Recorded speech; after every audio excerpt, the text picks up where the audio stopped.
नबी सरवरे हर रसूलो वली है, नबी राजदारे मअल्ला अली है बेताब जिसके लिए अर्श आज़म, है बेताब जिसके लिए अर्श आज़म, वो उस रह रवे लामका की गली है। तेरे दर का दरबां है जिब्रील आज़म, तेरे दर का दरबां है जिब्रील आज़म, तेरा मदह खा हर रसूलो वली है। तमन्ना है फरमाए ये रोज़े महशर, तमन्ना है फरमाए ये रोज़े महशर, ये तेरी रिहाई की चिट्ठी मिली है। तेरे चारों हमदम है एक जान एक दिल, तेरे चारों हमदम है एक जान एक दिल, अबू बकर फारूक उस्मान अली है। शफाअत करे हश्र में जो रज़ा की, सिवा तेरे किसको ये कुदरत मिली है। आज की ये महफिल उर्स की सालाना तकरीब है, इसमें आप और हम सब हाजिर हैं। मुझे इस तकरीब की दावत के साथ अब्दुल रज़्ज़ाक भाई ने ये हुक्म दिया था कि बिरादर गिरामी कद्र हज़रत अल्लामा सैयद मोमिन अकबर बापू ने आपको ये हुक्म दिया है कि आप एक मोमिन की जो सिफ़ात हैं उस पर गुफ्तगू करें। उसी मुनासिबत से मैंने सूरतुल अस्र की तिलावत करने का शरफ़ हासिल किया है। अल्लाह तबारक व तआला उसके मुतालिक मुझे हक़ कहने और आप सबको हक़ सुनकर उस पर अमल करने और उसे आम करने की तौफ़ीक़ अता फ़रमाए। ख़तीब जब बहुत बासलाहियत होता है तो उसको इस तरह के अनावीन दिए जाते हैं। बासलाहियत होना तो दूर की बात, मैं दूर दूर तक कोई ख़तीब भी नहीं, दरे गौसियत का फ़कीर, लेकिन मुझे नबी के शहज़ादे का हुक्म था, इसलिए मैंने ये कह दिया कि ठीक है, कोशिश की जाएगी। अल्लाह तबारक व तआला मेरी और आप सबकी हाज़िरी को कबूलियत का शरफ़ अता फ़रमाए। उर्स की तकरीब है, सालाना तकरीब है। इससे एक साल गैप करके मैं इससे पहले वाले साल भी हाजिर हुआ था। अल्लाह तबारक व तआला साहिब उर्स हज़रत सैलार शाह रहमतुल्लाह अलैह के फ़यूज़ व बरक़ात से हम सबको माला माल फरमाए। सूरतुल अस्र ये कुरान मुक़द्दस की बहुत मुख्तसर सी सूरत है, छोटी नहीं है, मुख्तसर है। इसलिए कि जो चीज़ अल्लाह रसूल से मंसूब हो जाए वो छोटी नहीं हो सकती, मुख्तसर ज़रूर है। कमोबेश 68 हरूफ पर मुश्तमिल है ये सूरत। इसके हरूफ सिर्फ कम ज़्यादा अगर करें तो 70 से ज़्यादा नहीं है। 3 आयतें हैं, 68 हरूफ है, मक्कतुल मुकर्रमा में नाजिल हुई है। लेकिन फसाहत और बलागत का ऐसा समंदर है कि सैयदुना इमाम शाफ़ई रहमतुल्लाह अलैह फरमाया करते थे कि अगर बिल फ़र्ज़ पूरा कुरान नाजिल ना भी होता, सिर्फ ये एक सूरत ही नाजिल हो जाती और लोग इसी एक सूरत पर अमल कर लेते, तो भी ये सबकी निजात के लिए काफ़ी होती। यानी एक ही सूरत सबकी निजात के लिए काफ़ी होती। उस सूरह मुबारका पर आज गुफ्तगू करनी है। मोमिन की 4 सिफत, मोमिन की 4 सिफत, या यूं कह ले कामयाब इंसानों की 4 सिफत। अगर कोई दुनिया और आखिरत में कामयाबी चाहता है, ये 4 सिफतें अपने अंदर पैदा कर लें, इंशाअल्लाह तबारक व तआला वो दुनिया में भी कामयाब रहेगा, आखिरत में भी कामयाब रहेगा। ये सूरह मुबारका इस कदर मकबूल थी सहाबा के दरमियान। यूं तो बस पूरे कुरान से वो मोहब्बत करते थे, लेकिन सहाबा किराम अक्सर जब एक दूसरे से मिलते तो जुदा होने से पहले पहले सूरतुल अस्र की तिलावत करते, यानी उसके मजमून को बार बार रिपीट करते। क्या है सूरतुल अस्र? इसका नाम सूरतुल अस्र है, यानी अल्लाह रब्बुल इज्जत ने इसके आगाज में अस्र की कसम याद फरमाई है। वल अस्र, कसम है ज़माने की, इसलिए कि उलमा अच्छी तरह जानते हैं, अहले इल्म को ये पता है कि अल्लाह रब्बुल इज़्ज़त का जो कुरान है, इस कलाम का ये मौजज़ा है, इस कलाम का ये एजाज़ है कि कुरान की एक एक आयत की कमोबेश 70 हज़ार जो है वो तफासिर है। ज़ाहिरी तफासिर इतनी ज़्यादा है, बातिनी तफासिर का तो अंदाज़ा ही नहीं है। बल्कि हमारा अकीदा ये है, इमाम अब्दुल वहाब शारानी लिखते हैं कि कुरान का नुज़ूल बंद हुआ है, कुरान का नुज़ूल बंद हुआ है, लेकिन मानिए नुज़ूल कुरान अभी तक बंद नहीं हुए हैं। मोमिनों के दिल पर अभी भी कुरान के मानी का नुज़ूल होता है। आयतों का नुज़ूल तो नहीं हो सकता, लेकिन आयतों के नए नए मानी हर दिन मोमिनों के सीने पे नाजिल होते हैं, हर पल नाजिल होते हैं। गोया के कुरान की एक आयत की हतमी तफसीर कोई नहीं कह सकता कि सिर्फ यही है, इसलिए कि हर दिन नया मानी है। मैं तो सोचता हूँ जब गालिब और इकबाल के अशआर के इतने माना निकल सकते हैं तो मेरे अल्लाह के कलाम के कितने माना होंगे। जब मखलूक के कलाम के इतने माना है तो खालिक के कलाम के कितने माना होंगे। वल अस्र, मैं जल्दी जल्दी से सारे माना को पढ़ने की कोशिश करूंगा। वल अस्र, जमाने की कसम, वल अस्र, नमाज अस्र के वक्त की कसम, वल अस्र, वक्त के हादिसात की कसम, वल अस्र, अंबिया किराम के साथ जो वाक़यात रूनुमा हुए उन औकात की कसम, वल अस्र, अंबिया की पैदाइश के वक्त की कसम, वल अस्र, अंबिया पर वही नाजिल हो रही थी उस वक्त की कसम, वल अस्र, अंबिया किराम को दुश्मनों से निजात मिली थी उस वक्त की कसम, वल अस्र, अल्लाह वालों के साथ कोई खास वाक़या पेश आया उस वक्त की कसम, वल अस्र, अंबिया किराम दुनिया से तशरीफ ले गए, अहलुल्लाह दुनिया से तशरीफ ले गए उस वक्त की कसम। गोया के अलग अलग औकात में अलग अलग अंदाज में लोगों ने उसकी तफसीर बयान की, लेकिन सबसे खूबसूरत तर्जुमा और सबसे खूबसूरत तफसीर जो सामने आती है निकल कर वो ये, वल अस्र, ज़माने महबूब की कसम, ऐ महबूब तुम्हारे ज़माने की कसम, इसलिए कि तुम्हारा ज़माना इस जैसा ज़माना कोई नहीं। यूं तो हर ज़माना नबी का है, यूं फरमाया ये रब फरमाया महबूबा ज़माने सारे तेरे हैं, ये रब फरमाया महबूबा ज़माने सारे तेरे हैं, अर्श वाले फर्श वाले दीवाने सारे तेरे हैं। हर ज़माना मेरे नबी का है, हर वक्त मेरे नबी का है, हर दहर मेरे नबी का है, हर असर मेरे नबी का है। लेकिन यहाँ ज़माने महबूब से मुराद खास वो ज़माना है जिस ज़माने में महबूब ज़मीन के ऊपर सांस ले रहे थे। नबी अकरम का ज़ाहिरी ज़माना था, वो ज़माना कितना खूबसूरत था जिसको ज़माने महबूब कहते हैं। अल्लाहु अकबर, अर्श वाले लिबासे बशर में फर्श पर बार बार आ रहे थे, बेलिकाए यार उनको चैन आ जाता अगर बार बार आते ही नहीं जिब्रील सिदरा छोड़कर। वो ज़माना कितना खूबसूरत था जिस ज़माने में इमामत के मुसल्ले पर नबियों का ताजदार खड़ा था और मुसल्लियों की सफ में सिद्दीक़ अकबर जैसा मुक्तदी था, फारूक आज़म जैसा मुक्तदी था, उस्मान गनी जैसा मुक्तदी था, अली मुर्तज़ा जैसा मुक्तदी था। अंदाजा तो करें जिसके तलवों में सिद्दीक़, उमर, उस्मान और अली के कदम हो, जब सर वाले इतने बड़े हैं तो वो कदम वाला कितना बड़ा होगा।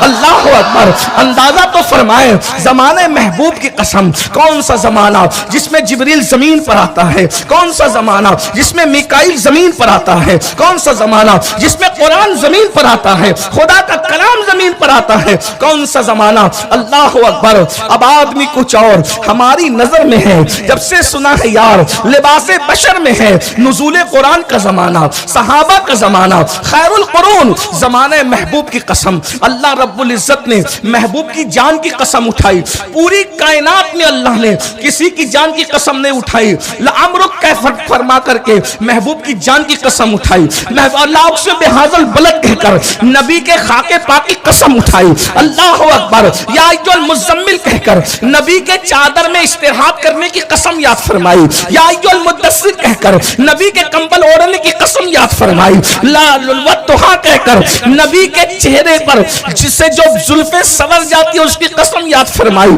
वल्लैल कहकर चेहरे मुस्तफा पर जुल्फों के बिखरने की कसम याद फरमाई। गर्ज के कसम का अंदाज हर वक्त बदलता जा रहा है। यहाँ पर वल अस्र, महबूब तुम्हारे जमाने की कसम, हबीब तुम्हारे जमाने की कसम, अब कसम उठाई जा रही है। और उसके बाद कहा जा रहा है इन्नल इंसान लफी खुस्र, हर इंसान घाटे में है। जो है वो तमाम इंसानों के लिए फरमाया जा रहा है इन्नल इंसान लफी खुस्र, अल इंसान अलिफ लाम के साथ सबको शामिल कर लिया गया।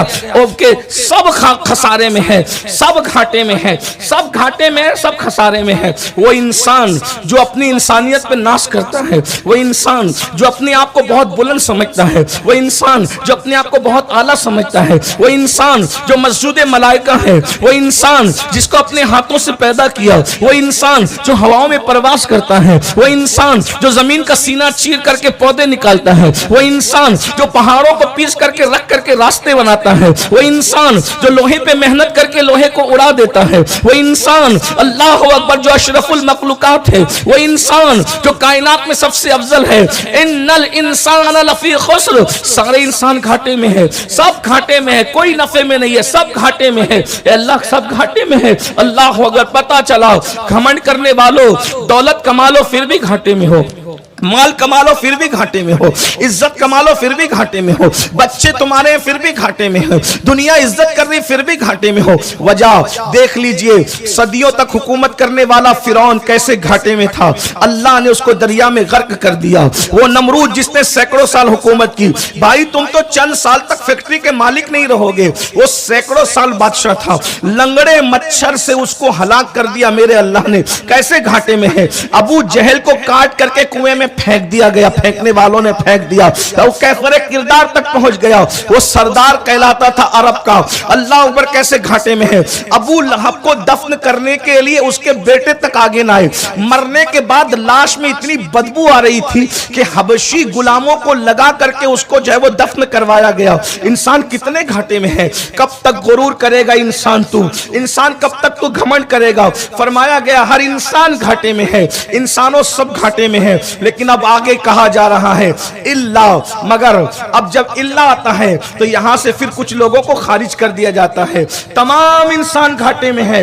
आप आलिम बन जाएं, आप खतीब बन जाएं, आप अदीब बन जाएं, आप मुफक्किर बन जाएं, आप मुदब्बिर बन जाएं, आप साइंसदान बन जाएं, आप कुछ भी बन जाएं, सब घाटे में है। सिर्फ चार सिफत वाले, जिनमें चारों सिफत होगी वही घाटे से बचेंगे।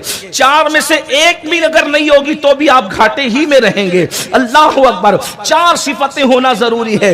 इन्नल इंसान लफी खुस्र, सारे इंसान घाटे में है।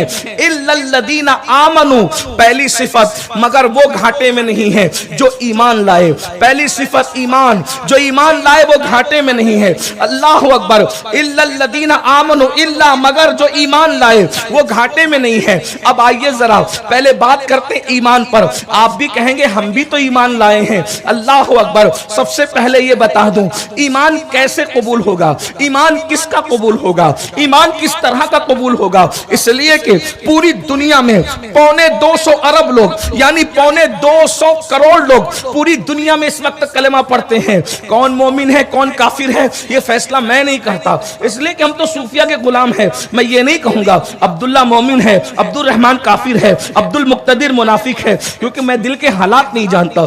जब तक किसी के कुफ्र पर हमारे पास कतई दलील नहीं होगी उस वक्त तक के हम जो है उसको काफिर नहीं कहेंगे। मेरे भाई, किसी का वुजू टूटने का हुक्म देने के लिए भी हमारे पास दलील चाहिए। जब वुजू किसी का टूटने के लिए कि इसका वुजू टूट गया, बगैर दलील में इसके वुजू के टूटने का फैसला नहीं कर सकता, तो बगैर दलील के किसी के ईमान के जाने का फैसला कैसे किया जा सकता है। इसलिए ईमान और कुफ्र का मामला बड़ा नाजुक है। हर लल्लू पप्पू के बस की बात नहीं है कि मुंह उठाकर किसी को मोमिन कह दे, किसी को काफिर कह दे। अल्लाह अकबर, याद रखना, अगर काफिर को मोमिन कहा फिर भी ईमान खतरे में है, और मोमिन को काफिर कहा फिर भी ईमान खतरे में है। इसलिए अवाम को तो बहुत एहतियात चाहिए। ये उलमा का मामला, उलमा को सौंपा करें। अल्लाह अकबर, ईमान किसका कबूल है? 250 करोड़ लोग पूरी दुनिया में कलमा पढ़ते हैं, लेकिन ईमान किसका कबूल है? आप लोग कारोबारी लोग हैं, आप लोग ताजिर लोग हैं, खरीदो फरोख्त करते हैं। आप कभी भी ऐसा करते हैं कि हर चीज रिजेक्ट हो जाती है, लेकिन सैंपल जो होता है वो कभी रिजेक्ट नहीं होता। मिसाल के तौर पर आपने कहा कश्ती खरीदना है, तो कैसी कश्ती आप खरीदेंगे? कहा ये सैंपल है, इस कश्ती की तरह कश्तियां बनाओगे हम खरीद लेंगे। कपड़े ये सैंपल है, इसके तरह कपड़े बनाओगे हम खरीद लेंगे, इसकी तरह गाड़ी बनाओगे हम खरीद लेंगे। तो सैंपल की तर्ज पर जो बनते हैं उनमें से कुछ कबूल होते हैं, कुछ रद्द होते हैं, लेकिन सैंपल कभी रद्द नहीं होता। ऐसा ही है, सैंपल कभी रद्द, बात मैं समझा पा रहा हूं? अल्लाह अकबर, सैंपल कभी रद्द नहीं होता। अल्लाह अकबर। तो अल्लाह ने ईमान के लिए हमें सैंपल बताया है। क्या सबका ईमान कबूल नहीं करूंगा? अल्लाह अकबर। मशरिक का हो, मगरिब का हो, सऊदी का हो, ईरान का हो, यमन का हो, हिंद का हो, सिंध का हो, किसी खित्ते का हो, मुगल हो, पठान हो, सैयद हो, कोई हो, किसी का ईमान कबूल नहीं करूंगा। कब तक? ये सैंपल दे रहा हूं, ऐसे ईमान लाओ। कैसे? वइज़ा क़ील लहुम आमिनू कमा आमन अन्नास, कैसे ईमान लाओ? इनकी तरह ईमान लाओ। अब्दुल्ला इब्न उबई की पार्टी को कहा गया क़ील लहुम आमिनू कमा आमन अन्नास, अन्नास लोगों ऐसे ईमान लाओ, सैंपल अल्लाह दे रहा है, ऐसे ईमान लाओ अन्नास जैसे ये लोग ईमान लाए। तो ये लोग कौन है? अल्लाह ने सैंपल बताया, किसी का ईमान कबूल न होगा। मैंने जो सैंपल रखा है ऐसे ईमान लाओ। बोला ये सैंपल क्या है? अबू बकर की तरह ईमान लाओ, उमर की तरह ईमान लाओ, उस्मान की तरह ईमान लाओ, अली की तरह ईमान लाओ, साद की तरह, सईद की तरह, तलहा की तरह, जुबैर की तरह, बिलाल की तरह, खालिद इब्न वलीद की तरह, अबू उबैदा इब्न जर्राह की तरह ईमान लाओ, तब तुम्हारा ईमान कबूल किया जाए।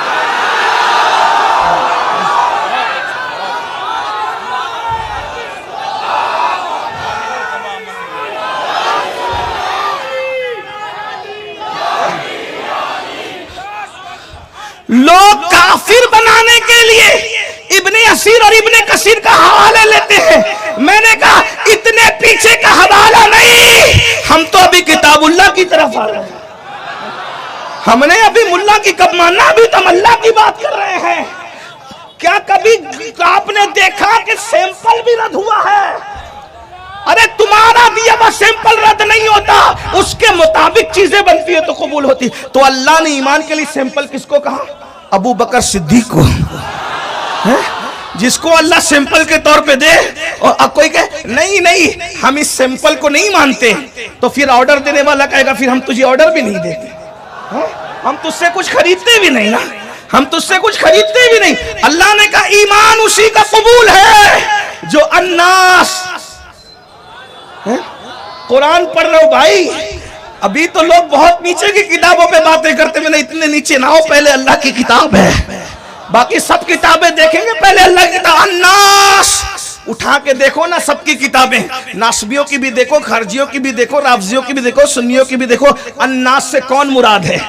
अन्नास से कौन मुराद? अन्नास से यही मुराद है जो कभी गार में सो कर के ईमान, जो कभी गार में सोकर जान देकर नबी की जान की हिफाजत करता है, और जो कभी बिस्तर पे सो के जान की बाजी लगा के नबी की अमानतों की हिफाजत करता है।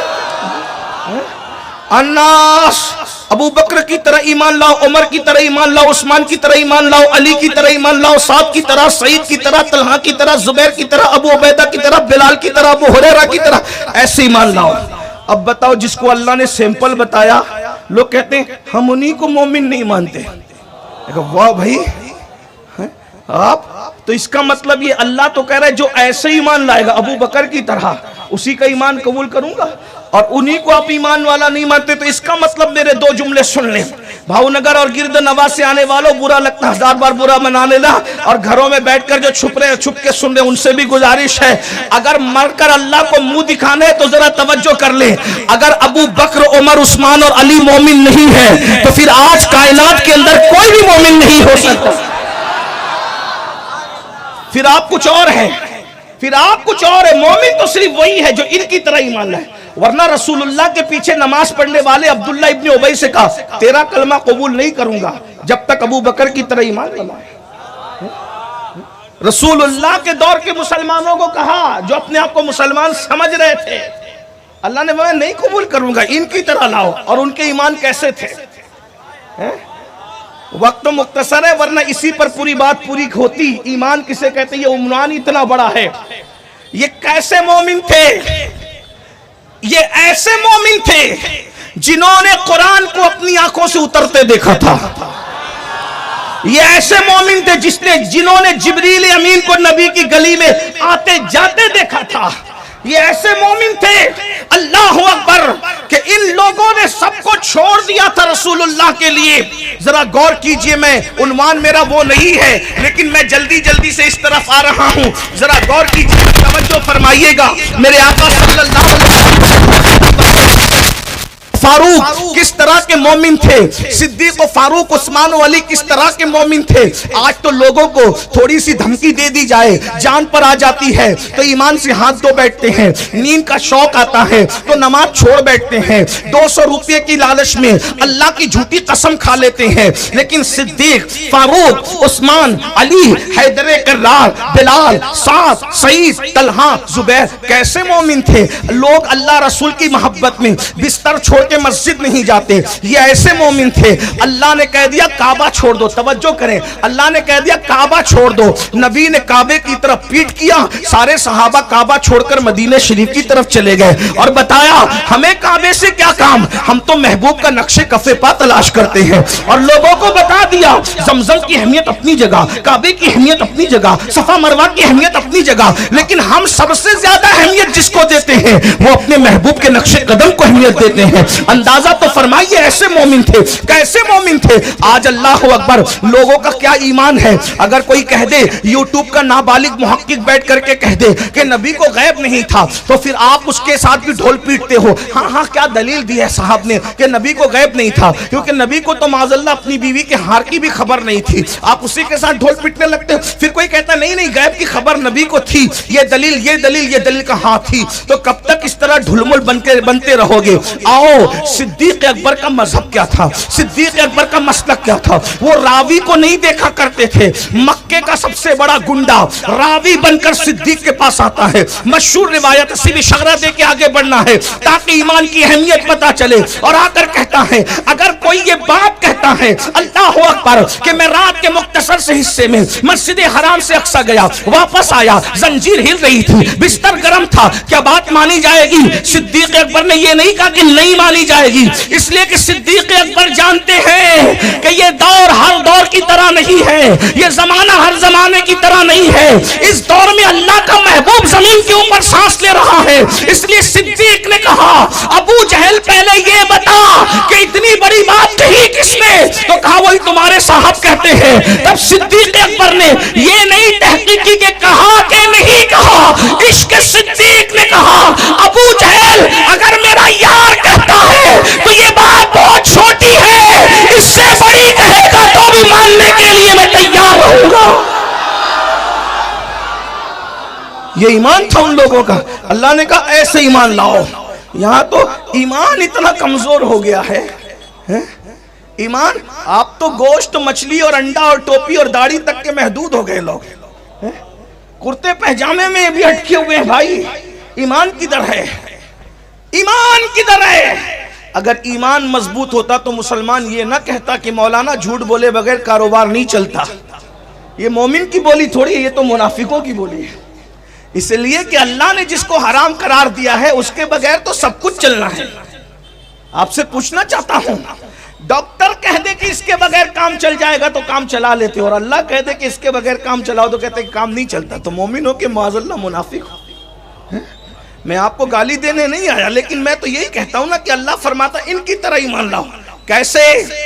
हम तो माल के लिए अल्लाह को छोड़ देते हैं, उन्होंने अल्लाह के लिए बाप को छोड़ दिया।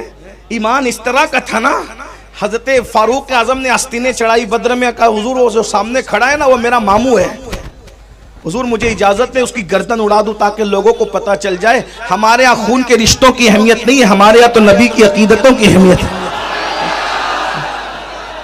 अगर ऐसे उमर पर भी लोग कहते हैं कि वो मोमिन नहीं है, तो फिर मैं पूछना चाहता हूं कि फिर तू कौन सा मोमिन है भाई? हैं? तूने क्या कुर्बानी दी, जरा वो भी तो बता। है, और आप भी इतने नादान हैं, किसी की भी सुन के कुछ भी बकने लगते। मैंने कहा मेरे भाई, अबू बकर उमर के ईमान पे तुम क्या बहस कर रहे हो? जिनको मानना ईमान है, अगर उन अबू बकर उमर मोमिन है या नहीं, इस पर तो कोई बहस ही नहीं होती, हो ही नहीं सकती। क्यों? इसलिए कि जिनको मानना ईमान है, अबू बकर उमर उस्मान अली वो हैं जिनको मानने का नाम ईमान है। लोग कहते हैं इनको मानना कब से ईमान हो गया? मैंने कहा अल्लाह फरमाता है, अल्लाह फरमाता है। क्या फरमाता है? सिरातल लदीना अनअमता अलैहिम, सिरात मुस्तकीम वो है अल्लाह का रास्ता, वो है जिन बंदों पर अल्लाह ने इनाम किया।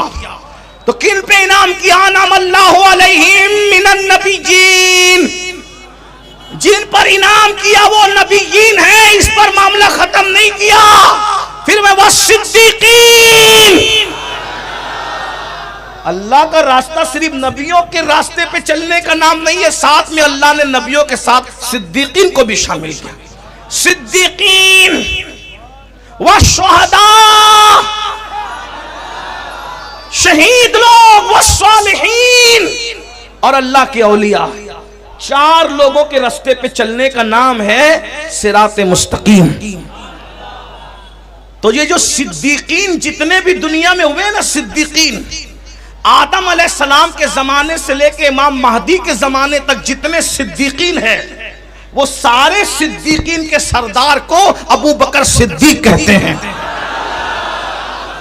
अब बात समझ में आई? सिद्दीकीन में पहले नंबर पर ये सिद्दीक है, उसके बाद वह शुहदा, शहीदों का रास्ता। तो जितने कायनात के अंदर शहीद हुए, शहीद जितने कायनात में शहीद हुए हैं, उनमें सबसे ज्यादा कसरत से जो खानदान की शहादत कबूल की गई, उसको अली इब्ने अबू तालिब का खानदान कहते हैं। वह सालिहीन, और नेकों में तो फिर सभी हैं। अब मैं कहता हूं इस खानदान से बड़ा नेक किसका खानदान होगा? जिस खानदान में सालिहीन की हैसियत से पहले नंबर पर हसन है और आखिरी नंबर पर इमाम मोहम्मद महदी है। तो ये अल्लाह का रास्ता ये है। इसलिए लोग जो है वो ईमान की तरफ आ ही नहीं सकते। लोगों को मुगालता हो रहा है, कहते हैं कि इनको कैसे माने। हमने कहा ईमान इस तरह लाओ। ये तो मैंने सिद्दीक अकबर का जिक्र किया, एक बात ईमान किया, तो एक बात और अर्ज कर दूं, मौलाए कायनात की बात भी कर दूं, क्योंकि हम सहाबा और अहले बैत दोनों के लोग हैं। मशहूर सी बात है, सरकार मौलाए कायनात से किसी ने पूछा, आप हर रात बेचैन रहते हैं, दाढ़ी पकड़ पकड़ कर रोते हैं, आप कभी सुकून से सोते भी हैं? कहा हाँ सोए थे, एक रात सोए थे। कहा कब सोए? तो कहा हिजरत की रात सोए थे। और कहा हिजरत की रात तो तलवारों के साए में भी किसी को नींद आती, कहा हमें आ गई थी। कहा वो कैसे? कहा नबी ने कहा था अली सो जाओ, सुबह उठना है, सुबह उठना। तो हम समझ गए थे कि कायनात का निजाम बदल सकता है, अली को मौत नहीं आ सकती, क्योंकि नबी ने कहा था सुबह उठना। तो सुला रहे थे तो सुबह तक के जिंदगी की जमानत भी अता कर रहे थे। तो अली ये मुर्तजा का मसलक ये है कि नबी जिंदगी और मौत के भी मालिक बना दिए गए। जहां बानी अता कर दें, भरी जन्नत हिबा कर दें। नबी मुख्तारे कुल है, जिसको जो चाहें अता कर दें। इल्लल्लदीना आमनु, ईमान लाओ। ईमान कैसे लाओ? आमिनु कमा आमन अन्नास, सहाबा की तरह ईमान लाओ। अब जिनका ईमान, जो सहाबा ही को नहीं मानते, मैं किसी का नाम नहीं ले रहा हूं, कुरान पढ़ रहा हूं, जो सहाबा ही को नहीं मानते, तो उनका ईमान किधर है? उनका ईमान किधर है भाई? तो सहाबे किराम की तरह ईमान कैसे लाएंगे? अच्छा ये भी एक मसला है। मैं तो दोनों तरफ की पार्टियों का ख्याल करते हुए बात करता हूं, लेकिन एक बात ये बताऊं, आखिर क्या बात थी अब्दुल्ला इब्ने उबई के ईमान में और सिद्दीक अकबर के ईमान में कि अल्लाह ने कहा तेरा ईमान कबूल नहीं करूंगा, बल्कि कहा वमिनन नासि मन यक़ूल व आमन्ना बिल्लाह व बिल यौमिल आखिर व मा हुम बिमुमिनीन। अल्लाह ने कुरान की आयत में कुरान की आयतें पढ़ रहा हूँ, क्या फरमाया? वमिनन नासि मन यक़ूल व आमन्ना बिल्लाह, और कुछ लोग हैं जो कहते हैं आमन्ना बिल्लाह, हम अल्लाह पे ईमान लाए, तवज्जो है भावनगर वालों आपकी? हाँ, जब थक जाना तो चुप होना, मैं समझ जाऊंगा कि मुझे भी चुप हो जाना है। हाँ, कोई बात नहीं है। और ये कोई मुशायरा नहीं है कि ज़बरदस्ती में कहूँ बोलो सुभान अल्लाह, नहीं, ये तो इश्क की बात है, महफिल इश्क है। हाँ, कोई बात नहीं है। लेकिन जब आप कहेंगे कि बस हम थक गए और चुप हो जाए, तो मैंने भी खामोश होना। उसकी वजह ये है कि मोमिन अकबर बापू मेरे भाई हैं, मैं कोई तय करके नहीं आया हूँ कि 1 घंटा बोलूँगा तो इतना लूँगा, ऐसा नहीं है। जब आप नहीं बोलेंगे तो मैं भी चुप हो जाऊँगा, क्योंकि मैं 10 मिनट बोल के भी ख़त्म कर सकता हूँ, और फिर 2.5 या 3 घंटे भी आपको बिठा के रखा जा सकता है। आपकी अपनी तबीयत है, आपकी अपनी तबीयत है। बहरहाल तो अर्ज क्या कर रहा था, कुरान कहता है वमिनन नासी मन यक़ूलु आमन्ना बिल्लाह, लोग कहते हैं, अल्लाह भी क्या शान से बातें करता है ना। लोग कहते हैं, कुछ लोग कहते हैं वमिनन नासी मन यक़ूलु आमन्ना बिल्लाह, कुछ लोग कहते हैं हम अल्लाह पे ईमान लाए, व बिल यौमिल आखिर, और आखिरत पे ईमान लाए। बोलो निसाब पूरा हुआ कि नहीं हुआ? अल्लाह पे भी ईमान लाया, आखिरत पे भी ईमान लाया, तो बचा क्या है? अल्लाह कहता है वमा हुम बिमुमिनीन, वो मोमिन नहीं है। क्यों? वइज़ा क़ील लहुम आमिनु कमा आमनन नास, ऐसे अल्लाह पर और आखिरत को मानकर कोई मोमिन नहीं होगा। कब तक? जब तक मेरे हबीब के सहाबा की तरह ईमान न लाओ, हम तुम्हें मोमिन नहीं मानेंगे। तो आखिर क्या चीज थी कि क्या अब्दुल्ला इब्न उबई का कलमा अलग था और सिद्दीक अकबर का कलमा अलग था, मुनाफिकीन का कलमा अलग था, मौला अली का कलमा अलग था? तो फिर क्या चीज थी कि अल्लाह ने इनका ईमान नहीं माना और इनका ईमान माना? तो दरअसल बात ये थी, कलमा वो भी पढ़ते थे, कलमा ये भी पढ़ते थे, सरों पे पगड़ियां वो भी रखते थे, सरों पे अम्मामे ये भी रखते थे, दाढ़ियां उनके यहाँ भी थी, दाढ़ियां इनके यहाँ भी थी, नबी के पीछे वो भी नमाज पढ़ते थे, नबी के पीछे ये भी नमाज पढ़ते थे, बल्कि सहाबा पहले से आके बैठते थे। और ये मुनाफिकीन क्या करते थे? आखिरी में आते थे और आगे की सफ़ों में आ करके घुस के बैठते थे, ताकि पूरी मजमे को, मस्जिद को नजर आए कि अब्दुल्ला इब्न उबई आ गया, ये भी नमाजी साहिब है, ये हजरत भी तशरीफ ले आई है, बताने के लिए। अल्लाह ताला इरशाद फरमाता है आमिलतुन नासिबतुन तस्ला नारन हामिया, अमल करके आएंगे, मेहनत करके आएंगे, फिर भी जहन्नम में घुसड़े जाएंगे। किस तरीके से? ज़ुक इन्नका अंतल अज़ीज़ुल करीम, ए अब्दुल्ला इब्न उबई, मुनाफिक के सरदार की जमात के इज्जतदारों, अल्लाह फरमाएगा बहुत मुअज़्ज़ज़ बनता था, ये चक अपने अज़ाब को। फ़वैलुल लिल मुसल्लीन अल्लज़ीना हुम युराऊन, उन नमाजियों के लिए वैल है जो दिखावा करते हैं। ये सब दिखावा करने वालों की जमात थी। अल्लाहु अकबर। अल्लाह ने कहा ना नमाज कबूल है नबी के पीछे, दिल्ली की जामा मस्जिद का इमाम के पीछे नहीं, भावनगर की जामा मस्जिद के इमाम के पीछे नहीं, अहमदाबाद की शाही मस्जिद के इमाम के पीछे नहीं, मस्जिद अक्सा में जिसने नबियों की इमामत की थी और सैयदुल अंबिया के पीछे इब्न उबई की पार्टी नमाज पढ़ती थी। अल्लाह ने कहा कबूल नहीं करूंगा। कब तक? कब तक? जब तक सिद्दीक, उमर, उस्मान, अली की तरह ईमान न लाओ। कितने कीमती है ये लोग। अल्लाह ने कहा किसी का कुछ कबूल, और आज भी यही कुरान का ऐलान है। तो कलमा तो वही है, नमाज तो वही है, ईमान लाने का तरीका क्या है? तो दोनों में फर्क क्या है आप सुनो। वो लोग सिर्फ कलमा पढ़ते थे, वो सिर्फ नमाज पढ़ते थे, वो सिर्फ रोजा रखते थे, वो सिर्फ दाढ़ियां रखते थे, वो टोपियां रखते थे, वो नबी के साथ दीवानगी वाले काम नहीं करते थे। तवज्जो है? नहीं समझे? कोई बात नहीं, मैं आगे बढ़ता हूं। वो नबी के साथ दीवानगी वाले काम नहीं करते थे। मतलब सिद्दीक क्या करते थे? नबी चलते चलते अगर कभी हाजत पड़ गई, जल्दी ऐसा होता नहीं था, हाजत पड़ गई, रसूलुल्लाह ने थूक दिया, तो सिद्दीक अकबर उसको यूं हाथ में लेते थे, हाथ में लेके चेहरे पे मलते थे, चेहरे पे मलते थे। अजान बिलाल देते थे, अशहदु अन्ना मुहम्मदर रसूलुल्लाह पे सिद्दीक अंगूठे चूम लिया करते थे। लब पे आ जाता है जब नामे जनाब, मुंह में घुल जाता है शहदे नायाब, वजद में हो कि हमें जा बेताब, अपने लब चूम लिया करते हैं। नबी की महफिल में हसन खड़े होकर नाते पढ़ते थे, वह अहसन मिन कलम तरकत दुआइनी व अजमल मिन कलम तलीदिन निसा खुलिक़त मुबर्रअन मिन कुल्ली ऐबिन कान्नका कद खुलिक़त कमा तशा। वो नाते पढ़ते थे, कहते थे या रसूल अल्लाह, आप जैसा हुस्न वाला हमारी आंखों ने नहीं देखा। हुजूर आप जैसा क्या देखती हमारी आंखें, आप जैसा किसी माँ की गोद में आया ही नहीं है। और अल्लाह ने आपको हर ऐब से पाक पैदा किया है और गोया के आप जैसा बनना चाहते थे, खुदा ने आपको वैसा ही बनाया है।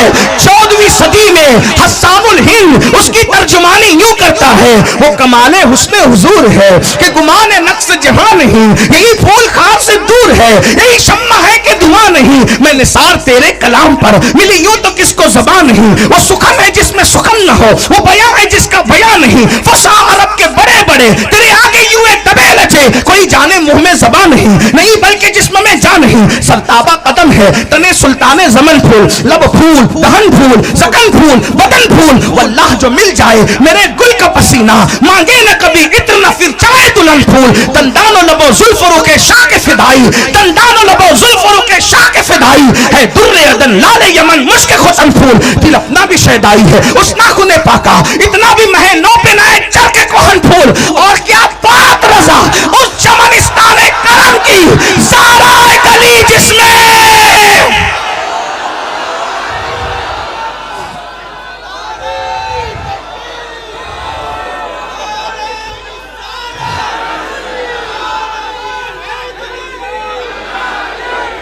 कभी बिलाल नात पढ़ रहे हैं, कभी हस्सान नात पढ़ रहे हैं, कभी सिद्दीक अकबर नात पढ़ रहे हैं, कभी मौला अली नात पढ़ रहे हैं, कभी नाबगा जादी नात पढ़ रहे हैं। सब लोग नाते पढ़ रहे हैं। नबी का थूक लेकर चेहरे पे मल रहे हैं, नबी वुजू करते हैं, नबी के वुजू का पानी लेकर सीने पे मलते हैं, चेहरे पे मलते हैं, उसको पीते हैं। तो ये मुनाफिक लोग कलमा तो पढ़ते थे, नमाज तो पढ़ते थे, और क्या कहते थे, ये बेवकूफों को देखो। क्या कहते थे? बेवकूफ। किनको? सहाबा को। अपनी तरफ से नहीं कह रहा हूं। वइज़ा क़ील लहुम आमिनु कमा आमन अन्नास, ऐसे ईमान लाओ जैसे सहाबा ईमान लाते। तो कहते कालू कालू, वो कहते थे कालू। कालू का मतलब होता था वो कहते थे अनुमिनु, हम ईमान लाए, कमा आमन सुफहा, ये पागलों की तरह, ये बेवकूफों की तरह ईमान लाए। यानी नबी की दीवानगी को, नबी के साथ दीवानगी को, सिद्दीक के अंगूठे चूमने को, सहाबा के वुजू का चेहरे पे गुसाला मलने को, नबी के नाम पे कुर्बान हो जाने को, नबी की जूतियां। इब्ने मसूद, ये दीवानगी सुन लो जरा, दीवानगी सुन लो, दीवानगी सुनो। हाय हाय हाय, अल्लाह अकबर। अब्दुल्ला इब्ने मसूद जब तक नबी हयात रहे बड़ी आस्तीन के कपड़े पहनते थे। हम लोग छोटी छोटी आस्तीन के पहनते हैं, अब इब्ने मसूद बड़ी आस्तीन के, बहुत बड़ी आस्तीन होती थी। किसी ने कहा इतनी बड़ी आस्तीन तेरी क्यों रहती है? कहा वो तू दीवानगी नहीं समझेगा, इसलिए कि ईमान दीवानगी का नाम है। कहा ये कौन सी दीवानगी है? तो कहा रसूलुल्लाह जब ज़ाहिरी हयात में थे तो मैं हुजूर के पीछे पीछे भागता रहता था, चलता रहता था। नबी जहां नालैन उतारते थे, कहीं भी जाते थे तो नालैन उतार के जाते थे। जब नबी ने नालैन उतार दी, उतार करके मैंने नालैन उठाई, उठा करके आस्तीन में छुपाई, और छुपा कर आस्तीन को यूं पैक किया और यूं दिल से लगा के बैठ गया।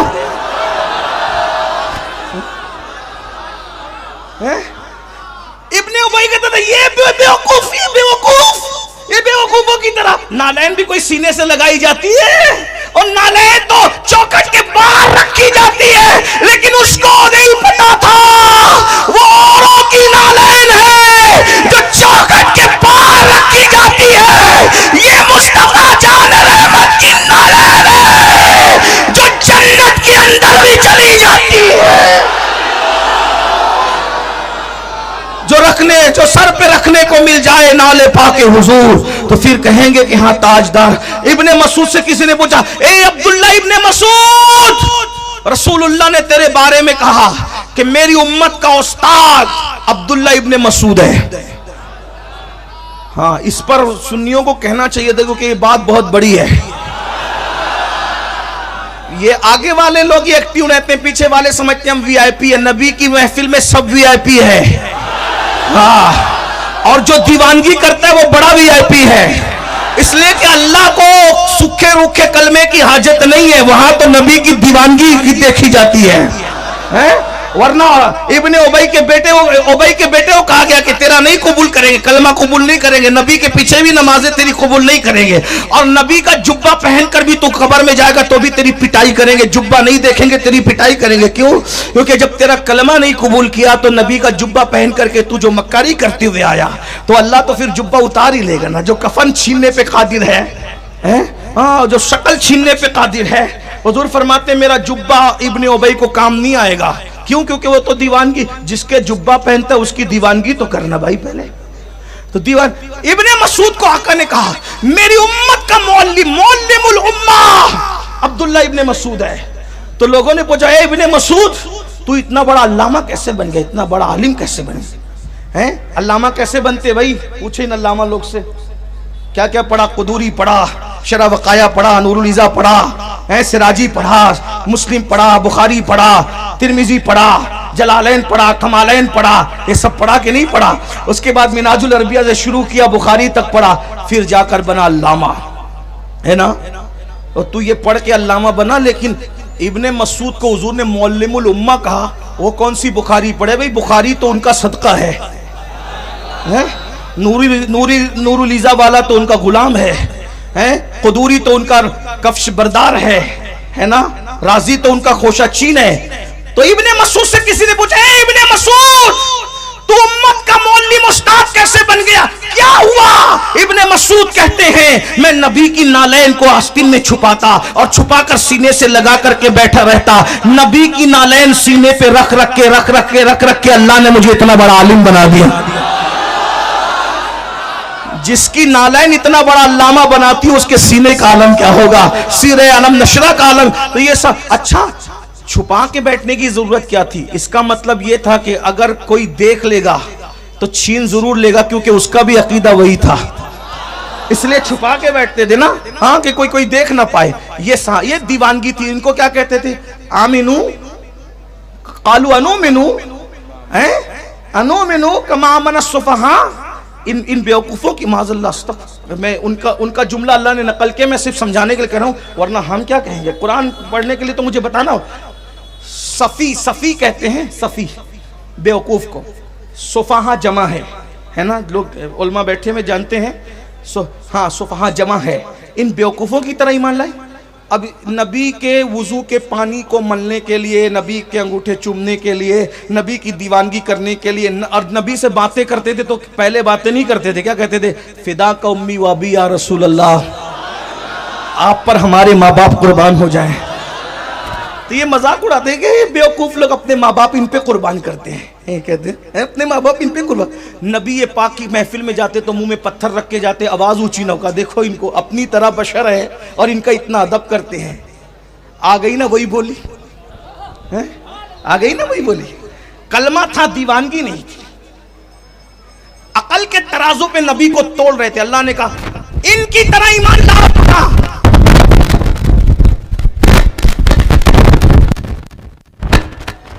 इनकी तरह ईमान लाओ।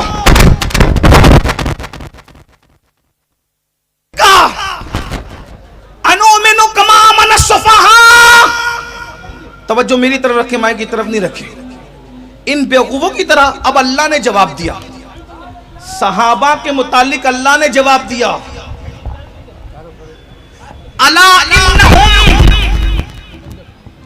अल्लाह जवाब दे रहा है इन मुल्ला लोगों को जो सहाबा को बेवकूफ कह रहे थे।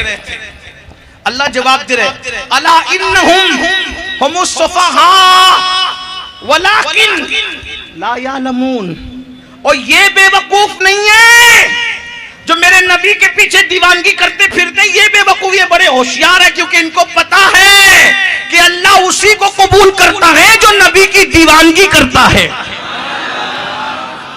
बस इससे ज्यादा मैं ईमान पर और क्या बात करूं, लेकिन और तफसील है। मगर अब मैं आपसे पूछता हूं, बोलो सिद्दीक अकबर की तरह दीवानगी है, फारूक आजम की तरह दीवानगी है, उस्मान गनी की तरह दीवानगी है, मौला अली की तरह दीवानगी है, बिलाल हबशी की तरह दीवानगी है। एक एक की दीवानगी पढ़ूं तो रातें गुजर जाएं, लेकिन क्या दीवानगी थी। एक दीवानगी का वाकया सुन लीजिए, क्या दीवानगी थी। अल्लाह अकबर, अंदाजा फरमाए। एक दिन तबरानी की रिवायत है, सिद्दीक अकबर आए हुजूर की बारगाह बारगाह में थर थर कांप रहे थे, थर थर गुस्से में कांप रहे थे। गुस्सा जब बहुत ज्यादा होता है तो आदमी गुस्से में कांपता है। सिद्दीक अकबर दुबले पतले आदमी थे, सीना चौड़ा था, लंबी सी बड़ी सी दाढ़ी थी और बहुत जो है वो चेहरा उनका खूबसूरत था, तो कांप रहे थे। और उसके बाद आस्तीन चढ़ी हुई थी और जो वो चेहरे पे गुस्सा था। सरकार ने कहा अबू बकर ये तेरा हाल क्यों है? कहा या रसूल अल्लाह, मैं अपने बाप को एक मुक्का मार करके आया, बाप को मुक्का मार करके आया हूँ और आपकी बारगाह में इजाज़त लेने के लिए आया हूँ। हुजूर या तो उसकी हिदायत के लिए दुआ कर दो या मुझे इजाज़त दो कि मैं उसकी गर्दन उड़ा दूँ, क्योंकि उसने आपके खिलाफ आज एक जुमला कह दिया, मेरे बाप ने आपके खिलाफ एक जुमला कह दिया, उसके मुंह पे मैंने मुक्का मारा है और अब मैं इसलिए आया हूँ कि इजाज़त दे दीजिए कि मैं उसको कत्ल कर दूँ, क्योंकि मुझे बाप नहीं चाहिए, मुझे रसूल पाक चाहिए। आप गौर फरमाएं, आप गौर फरमाइए, आप गौर फरमाइए कि ये उनकी दीवानगी थी, ये उनकी दीवानगी थी। अल्लाह अकबर। गौर, फारूक आजम की दीवानगी बताऊं, फारूक आजम की दीवानगी क्या थी? एक दिन काबतुल्लाह का तवाफ करते करते हजर अस्वद को देखा और हजर अस्वद से बातें कर कहते एक पत्थर, हजर अस्वद से ए पत्थर मैं जानता हूं ना तू नफा दे सकता है ना नुकसान दे सकता है, मैं तुझे कभी नहीं चूमता, इसलिए कि पत्थरों को चूम चूम के पूछ पूछ कर तो जवान हुए थे, मैं तुझे कभी नहीं चूमता, तुझे कभी नहीं चूमता, मगर मैं तुझे सिर्फ इसलिए चूम रहा हूं, मेरे महबूब को चूमता देखा इसीलिए मैं तुझे चूम रहा हूं। ये उनकी दीवानगी, ये उनकी दीवानगी थी। एक मर्तबा हजरत उस्मान गनी को रसूलुल्लाह ने भेजा सुलह हुदैबिया के मौके पे और कहा उस्मान जाओ और तुम सुलह की बात करो। मक्के वालों ने कहा उस्मान हम तेरे साहिब को तवाफ करने नहीं देंगे, तुम जितने चाहो तवाफ कर लो। उस्मान गनी ने कहा अल्लाह की इज्जत की कसम मुझे तवाफ नहीं चाहिए, मुझे अल्लाह का रसूल चाहिए। जब मेरा नबी तवाफ नहीं करता तो मैंने भी कोई तवाफ नहीं करना है। फिर मौला अली तो फिर मौला अली है। अल्लाह अकबर, क्या दीवानगी का आलम है। मौला मुश्किल कुशा की दीवानगी का आलम क्या है। अल्लाह अकबर। सरकार मौलाए कायनात अली मुर्तजा कर्रमल्लाहु ताला वजहुल करीम जब यमन तशरीफ ले गए, यमन गए, जैसे जलसों में हम लोग आते हैं ना तो जो नाजिम लोग होते हैं तो तारुफ पेश करते हैं, ये देखो हजरत तशरीफ लाए, ये मुफक्किर मिल्लत है, ये मुफस्सिर कुरान है, ये शेखुल हदीस है, ये मुनाजिर आजम है, ये अला है, ये फलां है, ये फलां है। भाई तारुफ करते कि नहीं करते? तो जब यमन गए मौला अली तो लोगों ने कहा लोगों ये अखी रसूल है और ये नबी के भाई हैं, ये वसी रसूल हैं, ये हैं, ये हैं, ये हैं, ये हैं। मौला अली गुस्से में आकर चुप, मेरा क्या तारुफ करा रहा है कि मैं ये और ये है, मुझसे पूछ मैं कौन हूं। मौला अली की दीवानगी, मुझसे पूछ मैं कौन हूं। कहा अना उबीदुम मिन बादे मोहम्मद, मैं मोहम्मद के गुलामों में अदना गुलाम हूं। अंदाजा कर ले जब उनका गुलाम ऐसा है तो मेरा आका कैसा होगा। ये लोग थे भाइयों, मतलब दीवानगी का हाल ये है कि भाई होकर भी भैया नहीं कहा पूरी जिंदगी। नबी ने उनको भाई कहा, अली मुर्तजा ने पलट के भैया नहीं कहा। और जो भाई हो के भैया ना कहे, ये 14 सदी में पैदा होने के बाद रिश्ते लगाने के लिए आ जाए तो तुम हो कौन जरा है? अपना मुंह भी तो देखो आईने में, किस मुंह से नबी को भाई कहते हो? नहीं वो बड़े पहले पैदा हो गए तो बड़े भाई हैं। मैं किसी का को गाली देने नहीं आया, लेकिन ये बात भी करके जाऊंगा भावनगर वालों, तुम्हें भी फैसला करना चाहिए कि किसके पीछे नमाज पढ़ना है। जो मसलके अली और सिद्दीक के मुतरादिफ जिंदगी गुजार रहा उसकी दीवानगी देखकर पढ़ो, या फिर नबी को जो भाई होने के रिश्ते लगाए, नबी की तौहीनें करें, बेअदबियां करें, उनके पीछे पढ़ो। जरा दो कश्ती का सवार न बना करो। हाँ ये भी बात है, वरना नबी फरमाएंगे जो मुझे भाई कहते थे उसके पीछे तू नमाज पढ़ता था। क्या हक है भाई किसी को? नबी के चच्चा ने कभी नहीं कहा ये भतीजा, कलमा पढ़ने के बाद तो नहीं कहा। मौला अली ने कलमा पढ़ने के बाद तो नहीं कहा मेरा भैया है, हैं? कहा किसी ने नहीं कहा ना। सैयदा आयशा सिद्दीका ने कहा मेरे शौहर है, मेरे शौहर है। पूरी जिंदगी कहती या रसूल अल्लाह, या रसूल अल्लाह, या रसूल अल्लाह। हैं? जिसके बिस्तर पे कुरान नाजिल होता वो या रसूल अल्लाह कहते। तो आपको थोड़ा समझना चाहिए, हाँ दोनों तरफ का ख्याल रखना चाहिए। नासबियत और राफजियत के बीच के एतदाल के रास्ते को अहले सुन्नत व जमात कहते हैं। अहले सुन्नत का है बेड़ा पार, असहाबे हुजूर नज्म है और नाव है, इतरत रसूलुल्लाह की। तो चलिए बात आगे बढ़ गई। तो ईमान घाटे से वही बचेगा जो ईमान वाला हो, और ईमान में दीवानगी शर्त है। कैसी दीवानगी। इकबाल कहते हो ना ये फूल तो बुलबुल का तरन्नुम भी ना हो, चमने दहर में कलियों का तबस्सुम भी ना हो ना साकी तो फिर मैं भी ना हो, खुम भी ना हो। खैमा अफलाक का इस्तादा इसी नाम से है, बज़्म हस्ती तपिश आमादा इसी नाम से है। कुव्वत इश्क से हर पस्त को बाला कर दे, दहर में इसमें मोहम्मद से उजाला कर दे। कि मोहम्मद से वफा तूने तो हम तेरे हैं, ये जहां चीज है क्या लौह कलम तेरे हैं। लौ भी तू कलम भी तू, तेरा वजूद अल किताब। और कहते हैं अल्लाह अकबर, बड़े मजे में कहते हैं मुस्तफा बरिसा खैश राक़दी हमओस अगर बऊ न रसीदी तमाम पूला बीस। मतलब क्या हुआ, अल्लाह की सरताब कदम शान है ये। इंसान है इंसान, वो इंसान है ये। कुरान तो ईमान बताता है इन्हें, ईमान ये कहता है मेरी जान है ये। घाटे से वही बचेगा जो ईमान लाया। ईमान लाने के बाद छुट्टी नहीं होती। इल्लल्लज़ीना आमनू ईमान व अमिलुस सालिहात, उसके बाद नेक अमल किया, अच्छा अमल किया, यानी अच्छा अमल ज़रूरी है। कुछ लोग क्या कहते हैं, ईमान लाने के बाद तो छुट्टी हो गई। मैंने कहा एक बात बताऊं, ईमान वो चिराग है, जब किसी घर में चिराग जलता है ना तो दरवाजे से, खिड़की से, रोशनदान से रोशनी छन छन के बाहर निकलती है। बाहर चलने वाला समझ जाता है इस घर में चिराग जल रहा है। तवज्जो है, आपकी बात समझ में आती है मेरी? तो जब सीने में ईमान का चिराग जलता है तो ये नाक, ये कान, ये आंख, ये जो दरवाजे, खिड़कियां, मुंह है ना, इससे ईमान का नूर छन छन के निकलता है। अंदर अगर ईमान है, अंदर ईमान का चिराग जल रहा है तो मुंह से टपकता है कि अंदर रोशनी निकलती है कि ईमान है। मतलब क्या, मोमिन जब बोलता है फहश गोई नहीं करता, उसका अंदर जो सीने में ईमान का चिराग जल रहा है ना, वो फहश गोई नहीं करता। हाँ, क्योंकि नूर बाहर आ रहा है। वो गंदी बातें नहीं देखता क्योंकि नूर बाहर आ रहा है। वो गंदी बातें नहीं सुनता क्योंकि नूर बाहर आ रहा है। और उसकी मोहताज जिंदगी कितनी होती है सुनिए। एक मर्तबा ख्वाजा बंदा नवाज गेसु दराज दिल्ली गए, एक बहुत बड़े मुफ्ती साहब से मिलने। वो हकीम भी थे। उनसे दवा लेने के लिए एक गैर मुस्लिम आया, उसका नाम था बन्नू। तो हकीम साहब ने कहा, मुफ्ती साहब ने कहा, अबे अबे बन्नू, अभी बाद में आना। वो चला गया तो बंदा नवाज ने फरमाया, मुफ्ती साहब आप भी अबे बोलते हो? अबे, आप अबे बोलते हो? तो मुफ्ती साहब थे ना, उन्होंने फौरन टर्न कर दिया मामले को। हजरत वो काफिर था ना, इसलिए मैंने अबे बोल दिया। तो मुफ्ती साहब बंदा नवाज कहने लगे, मुफ्ती साहब आप कहते वो काफिर था तो आपने काफिर को अबे बोला। वो काफिर था ना मुफ्ती साहब, तुम तो मुसलमान हो। ये मुसलमान को अबे बोलना कब से ज़ेब देने लगा? अब बताओ, जिन सूफिया के नज़दीक, मोमिनों के नज़दीक अबे बोलना भी खिलाफ अदब है। जो काफिर को अबे नहीं बोल सकते, वो अपनी शरीक हयात को माँ बहन की गाली कैसे दे सकते हैं? जरा देखे ना, कहते हो ईमान मेरे सीने में जल रहा है चिराग, तो मुंह से कब इसकी रोशनी दिखाई? घर में चिराग जले तो दरवाजे से, खिड़कियों से, रोशनदानों से रोशनी बाहर निकलती है ना चिराग की। जब ये चिराग की रोशनी बाहर निकलती है तो जो ईमान का चिराग है, इसकी रोशनी कहीं तो नजर आए।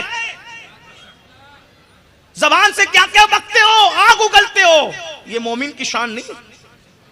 मोमिन की शान, मोमिन की शान बताऊं, उसकी जबान से कैसे ईमान का नूर निकलता है। एक मर्तबा फारूक आजम के बगल में फोड़ा हो गया। लोगों ने हजरत उमर से मुराद उमर इब्न अब्दुल अजीज भी लिया, लेकिन हजरत उमर की बात करूं, हजरत उमर के बगल में फोड़ा हो गया। लोग देखने कहना कि क्या हो गया आपको? तो कहा मेरे हाथ के नीचे फोड़ा हो गया, हाथ के नीचे फोड़ा हो गया, हाथ के नीचे। लोगों ने कहा इतनी लंबी बातें ना करो, सीधे सीधे कह दो बगल में फोड़ा हो गया। कहा ये जो तूने जुमले कहे ना, मेरा ईमान है कि हम जो कह रहे वो सब लिखा जा रहा है, और जो लिखा जा रहा है अल्लाह के सामने क़यामत के दिन पढ़ना भी पड़ेगा। तो अल्लाह के सामने लफ्ज़ बगल कैसे पढ़ूंगा, मुझे शर्म आएगी। तो जो अल्लाह के सामने बोलते हुए शर्म आती है, वो मुझे आज भी बोलते हुए शर्म आती है। अब आपसे पूछता हूँ, तवज्जो करना, जब फारूक आजम अल्लाह के सामने पढ़ने के खौफ से बगल के अल्फाज नहीं बोल रहे हैं, हालांकि ये कोई गुनाह नहीं है, तो जो माँ बहन की नंगी नंगी गाली दे रहे हो, ये सब फरिश्ते लिख रहे हैं, और अल्लाह क़यामत इनके पढ़ेगा, इक़रा किताब पढ़ के सुना।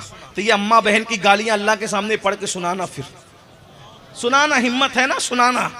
सुना पाओगे? और जब अपने पीर के सामने माँ बहन की गाली नहीं देते तो अल्लाह के सामने वो पढ़ के, ये तो सब रिकॉर्ड हो रहा है ना, लिखा जा रहा है।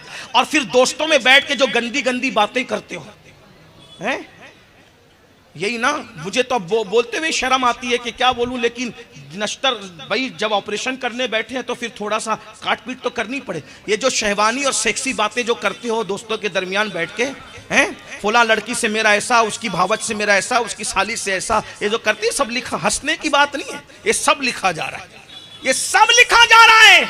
और अगर मोमिन हो, पहले तो मोमिन की बात कही गई ना, अगर सीने में चिराग ईमान जल रहा है तो जो गीबतें कर रहे वो भी लिखा जा रहा है, जो फहश और गंदी सेक्सी बातें कर रहे वो भी लिखा जा रहा है। और कुरान कहता है अल्लाह क़यामत के दिन का इक़रा किताबक, पढ़ के सुना अपना नाम है।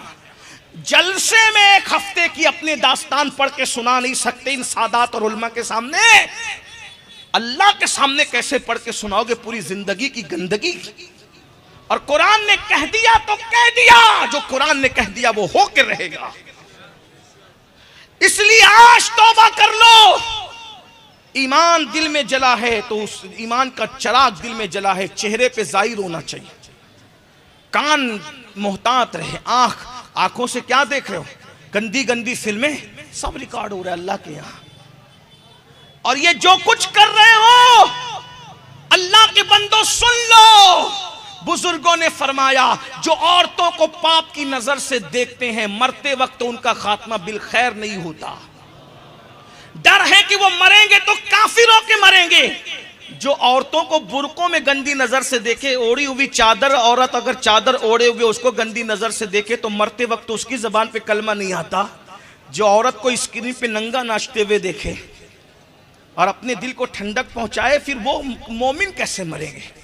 इसलिए कि मेरे भाई अगर नबी का बेटा भी मोमिन न मरे, नबी का बेटा भी मोमिन न मरे तो अल्लाह उसको भी जन्नत में दाखिल नहीं करेगा। कुरान बयान कर चुका ना हजरत नूह अलैहिस्सलाम के बेटे के बारे में, लैसा मिन अहलिक, कि ये आपकी आल से नहीं रहा, सगा बेटा था, कहा जन्नत में नहीं जाएगा। सगा चचा था हजरत सैयदना इब्राहिम अलैहिस्सलाम का आज़र, बिच्छू की शक्ल में जहन्नम में जाएगा। हैं नूह अलैहिस्सलाम की एक बीवी जहन्नम में जाएगी, तो तुम क्या सुरखात के पर, हम सुरखात के पर लगा के आए कि कुछ भी करो जन्नत में जाओगे। कुरान बता चुका ईमान के बाद अमल साले जरूरी। अमल साले किसे कहते हैं, एक जुमले में सुन लो, हर उस अमल से जिससे अल्लाह राजी होता है और अल्लाह का रसूल राजी होता है उसको अमल सालेह कहते हैं। और मोमिन अमल साले कैसे करता है, उसमें रास्ते से तकलीफ देने वाली चीज को हटा देना, यह भी अमल साले है। कुत्ते को पानी पिला देना, यह भी अमल साले है। और रियाजतें और मुजाहिदात करना, यह भी अमल साले है। अमल साले ईमान के बाद अमल साले जरूरी है।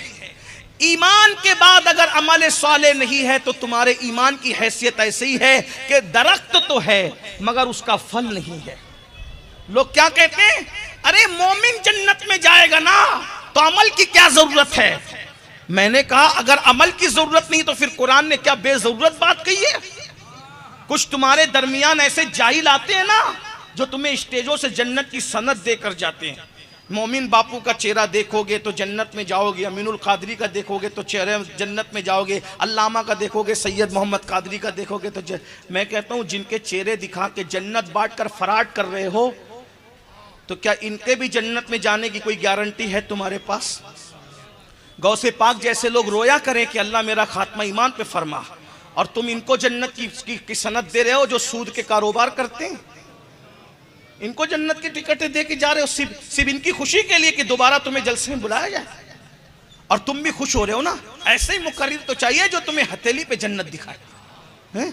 ऐसे पीर चाहिए जो तुम्हें पैर दबवा दबवा करके जन्नत बांटे। हैं ये पैर दबा करके जन्नत मिलेगी। ईमान के बाद अमल सालेह। मुझे मालूम है कि मेरी बात से सब लोग खुश नहीं होते और मुझे तुम्हारी खुशी चाहिए भी नहीं। जो पिया को भाए अख्तर वो सुहाना राग है, जिससे ना खुश है पिया वो रागनी अच्छी नहीं। रोजाना लोग मुझे गालियां देते पानी पी पी करके, लेकिन मुझे कोई फर्क नहीं पड़ता, इसलिए कि मैं जानता हूं अगर अल्लाह की राह में किसी को गालियां दी जाए तो उसके मर्तबे बढ़ते हैं। ठीक है, जिसको जो कहना है कह ले, लेकिन मुझे भी मरना है, अल्लाह को मुंह दिखाना है। ये तकरीर हमारा धंधा पेशा नहीं है, ये तिजारत नहीं है, ये इबादत है। सूद के धंधे करने वालों को इनकी खुशी के लिए तुम कहते हो कि मोमिन बापू का चेहरा देखो और अमीन कादरी का चेहरा देखो, जन्नत में जाओ। तुम भूल गए सूद का धंधा करने वाला सफर हज में भी मरा, सफर हज में, तो भी उस पर अल्लाह ने अजाब फरमाया, अल्लाह ने अजाब फरमाया। आज मैं देख रहा हूं मुसलमानों की 70% अक्सरियत सूद के धंधों में डूब चुकी है। कुछ दे करके डूबे, कुछ ले करके डूबे। अल्लाह के रसूल सल्लल्लाहु अलैहि वसल्लम ने फरमाया एक जमाना ऐसा आएगा कि जो सूद से बचना चाहेंगे उन तक भी सूद का गर्द गुबार पहुंच कर रहेगा। अब तो यह भी डर लगता है कि किसके यहां दावत में जाए, किसके यहां न जाए। नहीं सोचते कहां कहां नहीं जाएंगे। मोमिन से बदगुमानी भी हराम है। बदगुमानी तो जिसका पता होता है वहां नहीं जाते, फिर कितना झगड़ा हो जाए। और जिसका नहीं मालूम है, फिर नहीं मालूम है तो फिर हमें कुछ नहीं पता, नहीं मालूम होने पे तो फिर अल्लाह माफ करता है। लेकिन बहरहाल मुसलमानों का हाल बहुत बुरा है। हर साल हज को जा रहे हैं, सूद में डूबे हुए हैं। हर साल उम्रा को जा रहे हैं, सूद में डूबे हुए हैं। मस्जिदें भी बना रहे हैं, सूद में डूबे हुए हैं। सूद में इतने डूब गए मुसलमान, अल्लाह के रसूल फरमाते हैं जिसने सूद का 1 दिरहम अपने पेट में डाला, 1 दिरहम, 1 दिरहम, अब दिरहम चलता भी नहीं है। अब तो रुपया भी मैंने बरसों हो गए नहीं देखा, 1 रुपया मुझे बहुत दिन हो गए नहीं देखा। अल्लाह अकबर, तवज्जो फरमाएं, 1 दिरहम जिसने सूद का हराम खाया 1000 साल तक उसको जहन्नम की आग में जलाया जाएगा। एक साहब मुझे कहने लगे, मैं वहां गया, MP की तरफ गया, बोले सैयद एक ही उन्वान पे तकरीर करना कि पूरी कौम सुधर जाए, बहुत सारे मसले मत छेड़ना। मैंने कहा मुझे एक उन्वान दे दो बस, मेरी कौम को हलाल का पाबंद बना दो, ये कौम न सुधर जाए तो फिर कहना। कौम के बिगड़ने की सबसे बड़ी वजह हराम है। और आज हराम पेट में हो नमाज कबूल नहीं, हराम पेट में हो दुआ कबूल नहीं, हराम पेट में हो नबी की सिफारिश के बावजूद भी दुआ कबूल नहीं। मैंने जुमला सख्त कह दिया ना, ये सैयद भी है, आलिम भी है। नबी की सिफारिश भी हो तो अल्लाह हराम पेट में रखने वाले की दुआ, नबी की सिफारिश के बावजूद अल्लाह दुआ कबूल नहीं कर रहा है। हदीस सुनिए, इमाम गजाली रहमतुल्लाह अलैह कीमिया सआदत में लिखते हैं कि एक बंदा रो रो के गिड़गिड़ा गिड़गिड़ा के दुआ कर रहा था। हजरत मूसा अलैहिस्सलाम जा रहे थे, मूसा कलीम को उस पर तरस आ गया और कहने लगे अल्लाह कितना गिड़गिड़ा रहा है, इसकी दुआ कबूल कर ले। अल्लाह ने कहा मूसा अगर ये गिड़गिड़ाते गिड़गिड़ाते मर भी जाएगा मैं इसकी दुआ कबूल नहीं करूंगा। कौन सिफारिश पे खड़ा है? सिफारिश पे कौन? पीर साहब नहीं, मौलाना साहब नहीं, तीसरे नंबर का सबसे बड़ा नबी। नबियों की कायनात में सबसे बड़े नबी कौन? हमारे आका। हमारे आका के बाद कौन? इब्राहिम अलैहिस्सलाम। इब्राहिम अलैहिस्सलाम के बाद कौन? मूसा। तीसरे नंबर, नबियों की कायनात का तीसरे नंबर का इतना बड़ा नबी कि जहां खड़ा हो जाए वहां से अल्लाह से बातें करे, अल्लाह का कलीम। और अल्लाह फिर कहे मिन जानिबि तूरिल अयमन व क़र्रबनाहु नजिया, ए मूसा जरा तूर के दाईं तरफ आ ताकि मैं तेरी कान में सरगोशी करूं, तुझसे राज की प्यार की बातें करूं। जिसको अल्लाह बुलाकर सरगोशी करे, प्यार की बातें करे, प्यार की बातें करने के लिए खुदा जिसे बुलाए, मैं इसको नहीं बयान कर सकता। सूफिया ने हमें बताया कि जंगलों में पहाड़ों में चुपके से किसको बुलाते हैं प्यार की बातें करने के लिए? जिसको महबूब बनाते उसी को बुलाते हैं ना। वो कैसा महबूब था मूसा कलीम? कहते मिन जानिबि तूरिल अयमन, और क्या तूर के दाईं तरफ आ, व क़र्रबनाहु नजिया, मैं तुझसे सरगोशी करूं, करीब बुला के सरगोशी करूं। क्या प्यार की बातें करता अल्लाह जिससे। वो कलीम कहता है अल्लाह कितना गिड़गिड़ा रहा है ना, ये कितना गिड़गिड़ा रहा है, इसकी दुआ सुन लेना मौला। अल्लाह कहता है ये मर भी जाए ना, नबी सिफारिश पे खड़े हैं, अल्लाह का नबी। अल्लाह फरमाता ये मर भी जाए ना, गिड़गिड़ाते इसकी कबूल नहीं करो। अरफात जा जा के गिड़गिड़ाते हो ना, मिना जा जा के गिड़गिड़ाते हो ना, मस्जिद नबी में जा जा के गिड़गिड़ाते हो ना, गौस पाक गरीब नवाज के यहाँ के सैलाब साहब के यहाँ के गिड़गिड़ाते, फिर कहते हो हजरत दुआ कबूल नहीं होती। वहां पुश्त पे नबी खड़ा है, हैं?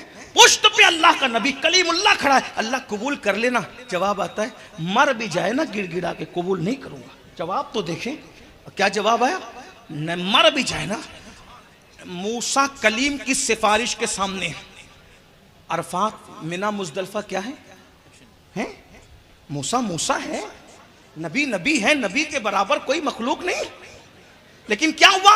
नहीं कबूल करेंगे, इसलिए कि गैरत इलाही है, अल्लाह की गैरत है, वो गैरत वाला खुदा है। कहा मर भी जाए तो मौला इतने नाराज इससे क्यों है कि यूं जवाब आता है कि मर भी जाए तो कबूल नहीं करेंगे। इरशाद होता है मूसा गिड़गिड़ा तो बहुत रहा है, रो तो बहुत रहा है, लेकिन पेट में भी हराम है और जो कपड़े पहने हैं ना वो भी हराम के पहन रखे हैं। बताइए ना। और फिर आप जन्नत के ख्वाब देखते हो। वामिलुस सालिहात, ईमान लाने के बाद अमल सालेह, मतलब अल्लाह ने जो कानून बनाया रोजी के मामले में, जो कानून है उसको देखो। नमाजों की पाबंदी करो, अल्लाह के हुदूद की पाबंदी करो, नेक अमाल करो। नेक अमाल में अब कितनी फहरिस्त गिनाए, बस मैंने एक जुमले में पढ़ दिया ना। जिन जिन चीज़ों से अल्लाह राजी होता है वो अमल सालेह हैं, और जिनसे अल्लाह नाराज होता है वो गुनाह है। और क्या चीज़ है? बल्कि मैंने अभी गाली का तस्करा किया तो लोगों को हैरत होगी। एक हदीस पे मैं पहुंचा तो मुझे बहुत हैरत हुई। तरगीब व तरहीब की रिवायत है, आका फरमाते खटमल को भी गाली मत दो, खटमल, पिस्सू को भी गाली मत दो, मुर्गी को भी गाली मत दो।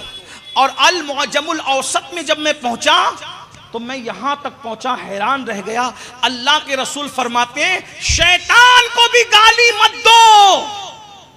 जिस मजहब ने शैतान को गाली देने से मना किया, उस मजहब में दोस्तों को, बीवी को, बच्चों को गाली देने की इजाजत कैसे होगी? आका फरमाते हैं जब तुम शैतान को गाली देते हो तो घमंड से फूलता है। शैतान को गाली मत दिया करो, बल्कि कहा करो औज़ु बिल्लाहि मिनश शैतानिर रजीम। यानी शैतान के साथ भी गाली देने की अल्लाह के रसूल ने इजाजत। क्या मजहब है आपका? जो मजहब शैतान को गाली देने की इजाजत न दे, वो मजहब रहमान, वो मजहब के मानने वाले रहमान के बंदों को, अपने बच्चों को, बीवी को, भाई को, बहनों को, माँ बहन की गाली दी। गरीब नवाज कहते हैं गाली देने वाले की जबान पे मरते वक्त कलमा नहीं आएगा। इल्लल्लज़ीना आमनू व अमिलुस सालिहात। दो सिफतें हो गई, ईमान लाओ, नेक अमल करो। नेक अमल, गुनाह से बचो, हर गुनाह से बचो, जिससे अल्लाह नाराज होता है उससे बचो। अब गुनाह की बहुत लंबी चौड़ी फहरिस्त है, वो नहीं कहता। वतवासौ बिल हक़, बहुत वसी उन्वान है हक, बहुत वसी हक, लेकिन उसको एक जुमले में समेटूंगा तफासिर का इतने मजमुआ निचोड़कर। लोगों को अच्छी बात का हुक्म दो, लोगों को, हाँ, वतवासौ बिस्सब्र, और लोगों को बुरी बातों से मना करो। क्योंकि सब्र कहते हैं गुनाहों से रुकने को। अगर सब्र के बहुत माना है, सारे माना को समेट ले तो एक माना क्या बनता है? गुनाह से बचने को क्या कहते हैं? सब्र। अब मिसाल के तौर पे मैयत हुई, चिल्ला चिल्ला के रो रहा है, बोले मत रो यार, सब्र कर। मतलब क्या? चिल्ला के रोना, नौहा करना, मातम करना, बाल नोचना, ये हराम है, सब्र कर, ये हराम काम मत कर। समझ में आती है बात? हाँ, सब्र, गुनाह से रुकने को सब्र कहते हैं। गुनाह से रुकने को जब हम पढ़ते हैं ना इस्तईनु बिस्सब्र वस्सलाह, सब्र और नमाज से मदद चाहो, तो लोग क्या सोचते हैं मैयत पे न रोने वालों के साथ अल्लाह हो जाता है। मेरे भाई ऐसी बात नहीं है सिर्फ, बल्कि जो गुनाह से रुक जाए अल्लाह उसके साथ है। और इस्तईनु बिस्सब्र वस्सलाह, नमाज और सब्र को क्यों जोड़ा? इसलिए कि जो नमाजी होगा वो गुनहगार नहीं होगा, जो गुनहगार होगा वो नमाजी नहीं होगा। दोनों का एक दूसरे से ताल्लुक है, क्योंकि कुरान कहता है इन्ना सलात तन्हा अनिल फहशाई वल मुनकर, कि बेशक नमाज हर गुनाहों से, हर बुरी बातों से रोक देती है। और जिसकी नमाज उसको गुनाह से न रोके, वो नमाज इंसान को अल्लाह से दूर कर देती है। नमाज या तो गुनाह से दूर करती है या तो अल्लाह से दूर करती है। आज लोग नमाज पढ़ने के बाद भी गुनाह करते हैं, तो क्या ऐसा तो नहीं हुआ कि आपकी नमाज ने आपको अल्लाह से करीब नहीं किया तो अल्लाह से दूर कर दिया? गुनाहों से करीब दूर नहीं किया तो अल्लाह से दूर कर दिया। वतवासौ बिल हक़्क़ि वतवासौ बिस्सब्र, ये तवासो जो है ना, ये बड़ा बामाना है। वतवासौ बिल, बार बार लोगों को नेकी का हुक्म दो, यानी एक बार देकर छुट्टी नहीं। और इसमें फाइल बिल उमूम है, फाइल उमूम का माना दे रहा है, यानी सिर्फ उलमा नहीं नेकी का हुक्म देंगे, और उलमा नहीं सिर्फ बुराई से रोकेंगे, आमनू में सब ईमान लाने वाले हैं, अमल करने वालों में सबको नेक अमल करना है। तो ऐसे ही बतवासो बिल हक, हर मुसलमान को नेकी का हुक्म देना है और हर मुसलमान को बुरी बात से मना करना है। इसकी तशरीह में यह भी कहा जा सकता है बल्लिगो अन्नी वलौ आया, हर मुसलमान मुबल्लिग है, यानी कि मेरी तरफ से पहुंचा दो अगरचे एक ही बात हो। अब यहाँ एंड कर रहा हूं, दो सिफतें, ईमान लाओ, नेक अमल करो, नेकी का हुक्म दो और बुराई से रोको। अब दोनों को एक साथ लेता हूं, 4 सिफत, यानी जो कामयाब मोमिन है वो नेकी का हुक्म दे और बुराई से करते हैं लोग नहीं करते। नेकी का हुक्म देने का मतलब क्या? जैसे अजान हो रही है, इसको सुन लो, जो कामयाब मोमिन की तीसरी सिफत है और चौथी सिफत है, दोनों को मिला के पढ़ रहा हूं। अजान हो रही है, आप अकेले उठ के मस्जिद जाते हैं नहीं, ये मोमिन की शान नहीं।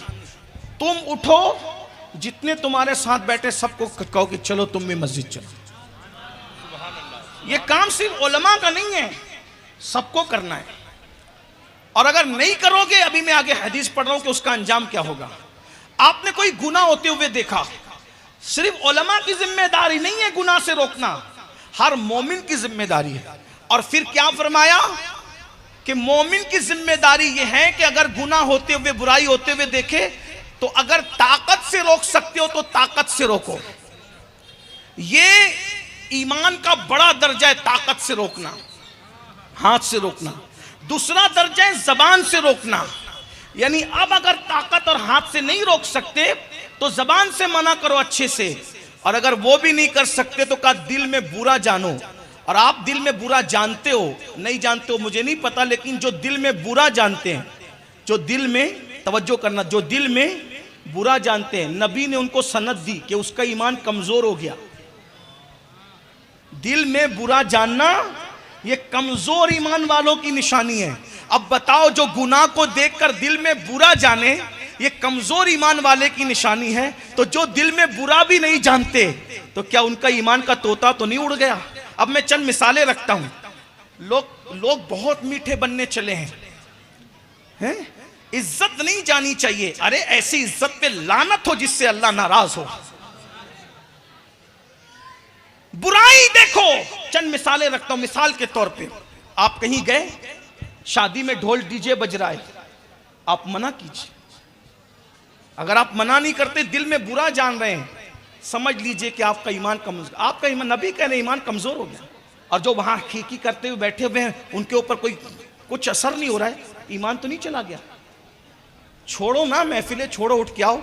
10-20 लोग महफिल छोड़ के आएंगे, डीजे बजाने की हिम्मत होगी किसी की? कहीं देखो कि यार इसने सूद के पैसे लेके शादी की है, मत जाओ उस शादी में।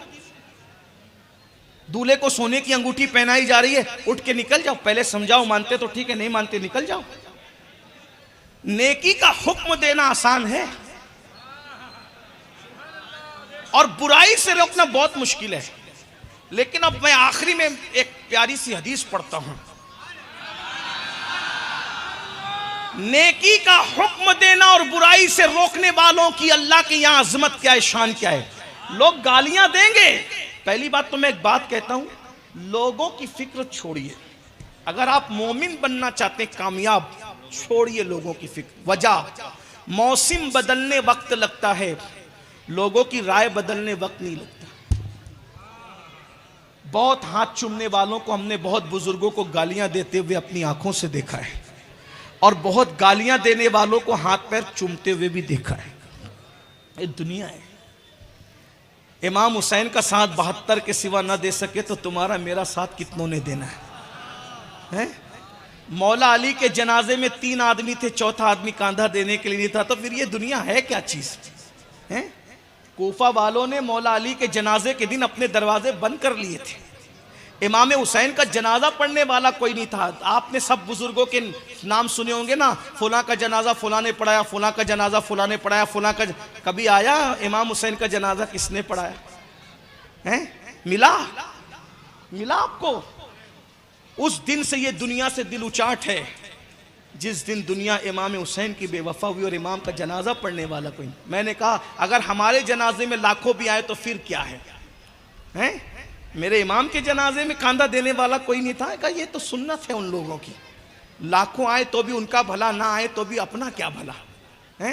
यार राजी रहे जंगल में दफन कर दे, कर दिया था ना जंगल में दफन।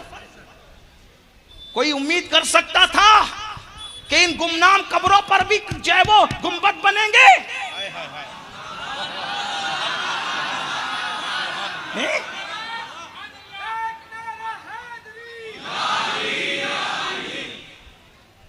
महलों में बनने वाली कब्रें गुमनाम हो गई, लेकिन नजफ और करबला में गुमनामी में बनने वाली कब्रें आज इतनी मशहूर हो गई कि जो वहां जाता है वो भी मशहूर हो जाता है। वजह क्या है? उन्होंने रब की रजा की फिक्र की थी, सबकी रजा की फिक्र नहीं की थी। आज तुम लोग चापलोस हो रहे हो मेरे भाई, चापलोस। बहुत माफी के साथ जुमले तल्ख लगे, माफ करें, चापलोस हो, चापलोसियां कर रहे हो, हराम होता हुआ देख रहे हो, मुंह पे पट्टी बांध के बैठे हो। तुम्हें पता है तुम्हारा दोस्त किसके साथ जिना करता है, तुम्हें पता है, फिर भी तुम दोस्ती निभा रहे हो उसके साथ। तुम्हें वो जिना की दास्तान आके बताता है और तुम हंस हंस के सुनते हो। रब की फिक्र नहीं है तुम्हें, मालदारों की फिक्र है। मैं जानता हूं, इसलिए कि हम लोग ग्राउंड लेवल के लोग हैं, हम पब्लिक से दूर नहीं रहते, हमें सब पता है, हमें सब पता है। तुम्हें पता है उसके घर सूद का धंधा चलता है, 11वीं की न्याज हर महीना होती है, फिर भी जाते हो खाने के लिए। ये कौन सी 11वीं है भाई? ये कौन सी 11वीं है जो सूद का धंधा करने वालों को हक दे दिया गया? सैयदी आला हजरत इमाम अहले सुन्नत फतावा रज़विया शरीफ में लिखते हैं, हराम माल से नेक काम करने का मतलब ऐसे ही है जैसे नापाक कपड़े को पेशाब से धोना। धोते रहो, जितना पेशाब डालोगे और नापाक होते हैं। हज को जा रहा है हराम माल से, हर कदम पर गुनाह है। उम्रा को जा रहा है, हर कदम पे गुनाह। मैं आपसे कहता हूं, कोई आपको हज के लिए भेजे, पहले पूछो तेरा कारोबार क्या हो, बता। घर हलाल से बैठना, घर हराम के पैसों से काबा जाने से बेहतर है घर बैठ। कोई उम्रा को भेज रहा है, पूछो ना, अजमेर शरीफ भेजा है, पूछो ना। 11वीं आप तहकीक क्यों नहीं करते? चापलूस ना बनो, कौम का ख्याल मत करो, खुदा का ख्याल करो। जंगल में अगर कचरे की कुंडी के पास भी तुम्हें दफन कर दिया गया और अल्लाह राजी है तो वहां भी तुम्हारी कब्र जन्नत के बागों में से बाग बनेगी। और अल्लाह को राजी ना कर सके, यही कौम की चापलूसियां करते रहे मुसलमानों, तो ताजमहल में भी दफन हो जाओगे तो भी तुम्हारी कब्र जहन्नम के गढ़ों में से गड़ा बनेगी। आप क्या समझते हो? वह तवासो बिल हक पर बोलने के लिए बिठाया तो मैं भी जुर्रत करता हूं कि हक बोलूं, वरना मैं इतना सख्त नहीं बोलता। हाँ, नेकी का हुक्म दो और बुराई से रोको, बुराई कोई करे हाथ पकड़ो। जब फारूक आजम को बरसरे मिंबर टोका जा सकता है, हैं? फारूक आजम को बरसरे मिंबर टोका गया ना जुमा के खुतबे में। हमें भी एक चादर मिली थी, तुम्हें भी एक मिली थी, हमारा जुब्बा नहीं बना, तुम्हारा कैसे बना वो बताओ। हैं? कौन थे? अमीरुल मोमिनीन, 3 बर्रे आजमों का हाकिम। नबी ने जिसको जानशीन बनाया उसका जानशीन उमर इब्ने खत्ताब। नबी के इंतखाब को उमर इब्ने खत्ताब कहते हैं। नबी अल्लाह से जिसको मांगते तलब करते हैं, अल्लाह मुझे उमर अता कर। मुरादे मुस्तफ़ा को उमर कहते हैं। जिसका रास्ता चलते देखकर शैतान रास्ता बदल दे उसको उमर कहते हैं। जिसके लिए कहा मेरे बाद कोई नबी होता तो उमर इब्ने खत्ताब होते, उसको उमर कहते हैं। जिब्रील अलैहिस्सलाम कहें 1000 साल की उम्र लेकर आऊं और उमर की फजीलत बयान करूं, 1000 साल खत्म हो जाएंगे, उमर के फजाइल खत्म नहीं हो सकते, उसको उमर इब्ने खत्ताब कहते हैं। उमर की राय की ताईद में कुरान की 22 से ज्यादा आयतें नाजिल होती है, उसको उमर इब्ने खत्ताब कहते हैं। इतना बड़ा बुजुर्ग जिसका जिक्र तौरात में है, इंजील में है, कुरान में है और रसूलुल्लाह ने नाम ले लेकर जिसकी मनक़बत बयान की, उसको उमर इब्ने खत्ताब कहते हैं। उसको खड़े होके कहते हैं आपने ये कैसे पहना जुब्बा? हमें भी एक मिला, तुम्हें भी एक मिला, तो ये तुमने पहना कैसे? मगर वो उमर थे गुस्ताख, साबी रसूल की बेअदबी करता है, ऐसा कहा है? मैं तुम्हारा अमीर हूं, मेरी बेअदबी कर? ना ना, वहां तो दुआएं निकली कि तुम जैसे लोग अगर होंगे तो कौम कभी बिगड़ेगी नहीं। अलबत्ता अगर वजाहत पूछते हो तो फिर देख लो, ये मैं कुछ वजाहत नहीं देता, मेरा बेटा वजाहत देगा कि मेरा जुब्बा बना कैसे एक चादर में। आपके बेटे खड़े हुए फरमाया, अब्बा को भी एक चादर मिली थी, हमें भी मिली थी। अब्बा का जुब्बा इतना फट गया था कि पहनने के काबिल न था, न इनका बन सकता था न मेरा, तो मैंने अपनी चादर अपने बाप को दे दी, अब्बा आप ही पहन लीजिए। आज है किसी में हिम्मत? चार छह किसी के मानने वाले हो जाएं, फिर वो कहता फिर कुछ भी, कोई पकड़ता है, कोई बाइकाट करता है, कोई नाराज होता है। अपने मुखालिफ से तो तुम नाराज होते हो, शरीयत के मुखालिफ से भी नाराज होते हो। बस बात खत्म करते हुए हदीस पढ़ने लगा हूं, सुन लो, बहुत प्यारी हदीस है। एंड पे आजकल अहले सुन्नत में एक ट्रेंड चला है कि बड़ी से बड़ी बारगाह की खिलाफत लो, आगे काम आएगी। मैं इसकी कोई मुखालफत नहीं कर रहा हूं, ना कोई इस पर टिप्पणी कर रहा हूं, ऐसा नहीं कर रहा हूं। बुजुर्गों का फैज़ अपनी जगह है, लेकिन एक ट्रेंड चला है, बड़ों की खिलाफत ले लो, आगे काम आएगी। अच्छी बात है, नियत अच्छी है, लेकिन मैं एक बहुत बड़ी खिलाफत का पता तुम सबको बताने जा रहा हूं। किसी की खिलाफत इतनी बड़ी नहीं जितनी बड़ी खिलाफत आज मैं आपको बताने दे तो नहीं सकता, लेकिन बताने जा रहा हूं। बहुत बड़ी खिलाफत बताने जा रहा हूं। हाँ, इसलिए कि जो खुद मुरीद होने के काबिल नहीं, वो खिलाफत किसी को क्या दे जाएगा। मैं सोचता हूं कि मैं अभी तक मुरीद होने के काबिल नहीं, वल्लाही लजीम सोचता हूं। लोग मुझसे पूछते हैं आपके पीर साहब का नाम क्या है, मैंने कहा जो मुरीद होने के काबिल ही न हुआ वो अपने पीर का नाम क्या बताए। बस गुलामों में उनके सगों में नाम आ जाए, सग बारगाह है, बस अपना काम, सगे दरगाह जीलानी, अपना नाम है, काम हो जाए। तुझसे दर दर से सग, सग से है मुझको निस्बत, मेरी गर्दन में भी है दूर का डोरा। अल्लाह की कसम उठा के कहता हूँ, जब मैं मिंबर पे जाता हूँ और लोग कहते आले रसूल, शहजादे रसूल, मुझे बहुत तकलीफ होती। निस्बत तो है उस खानदान से, लेकिन मुझे तकलीफ बहुत है कि इतने बड़े नाम के साथ मेरा नाम जोड़ने की औकात मेरी क्या है। मैं तो उनका गुलाम भी कहलाने का हकदार नहीं। अगर गुलामों में हमारा नाम आ जाए ना तो बेड़ा पार। जब मौला अली कहे अना उबैदुम मिन इबादे मोहम्मद के मैं उनके गुलामों में अदना गुलाम हूं, तो हम शहजादे कब से हो गए। उस खानदान से निस्बत जरूर है, लेकिन जब कहता है इतने, मैं कहा कि कहां वो।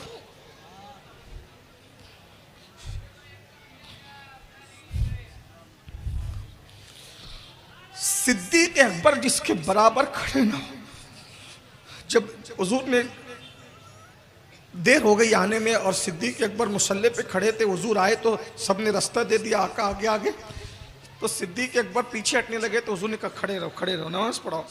तो जितनी देर हुजूर ने कहा खड़े रहो, वो खड़े रहे।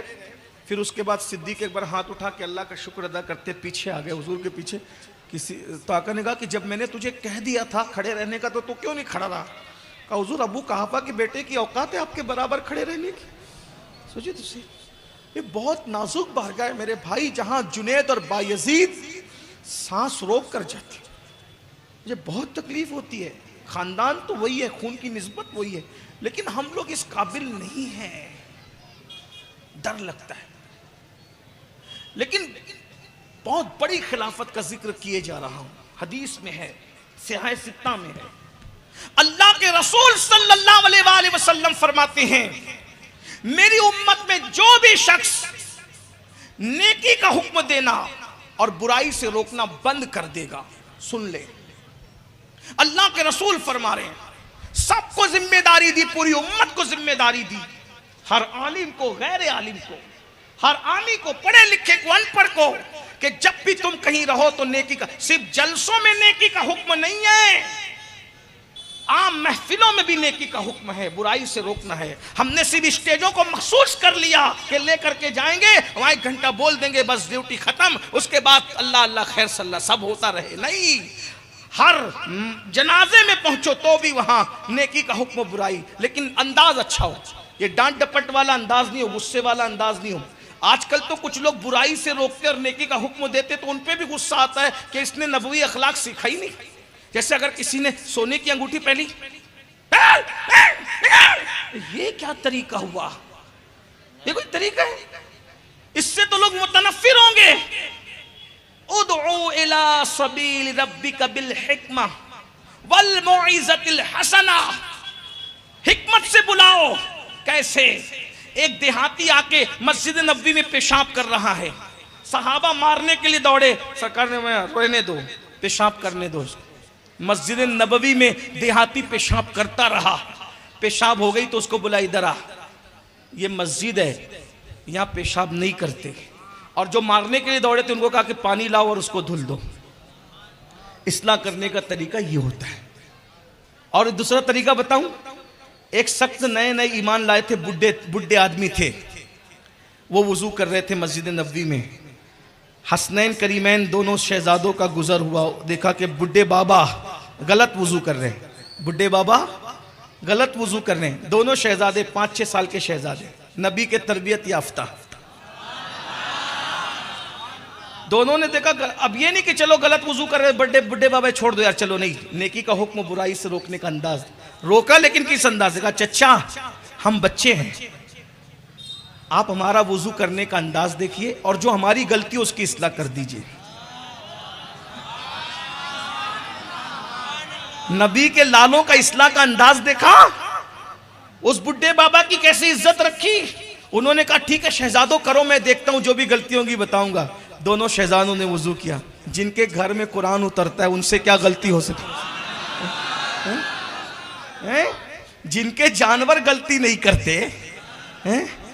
हाँ, नबी जिस सवारी पे बैठे ना हिजरत के दिन, तो लोगों ने कहा मेरे घर मेरे घर मेरे घर। ऐसी ना पीर साहब आते, सैयद साहब आते, उलमा आते, मेरे घर मेरे, जिसके घर नहीं जाए वो जब तक अब दोबारा नहीं आया उसका मुंह फूला हुआ है।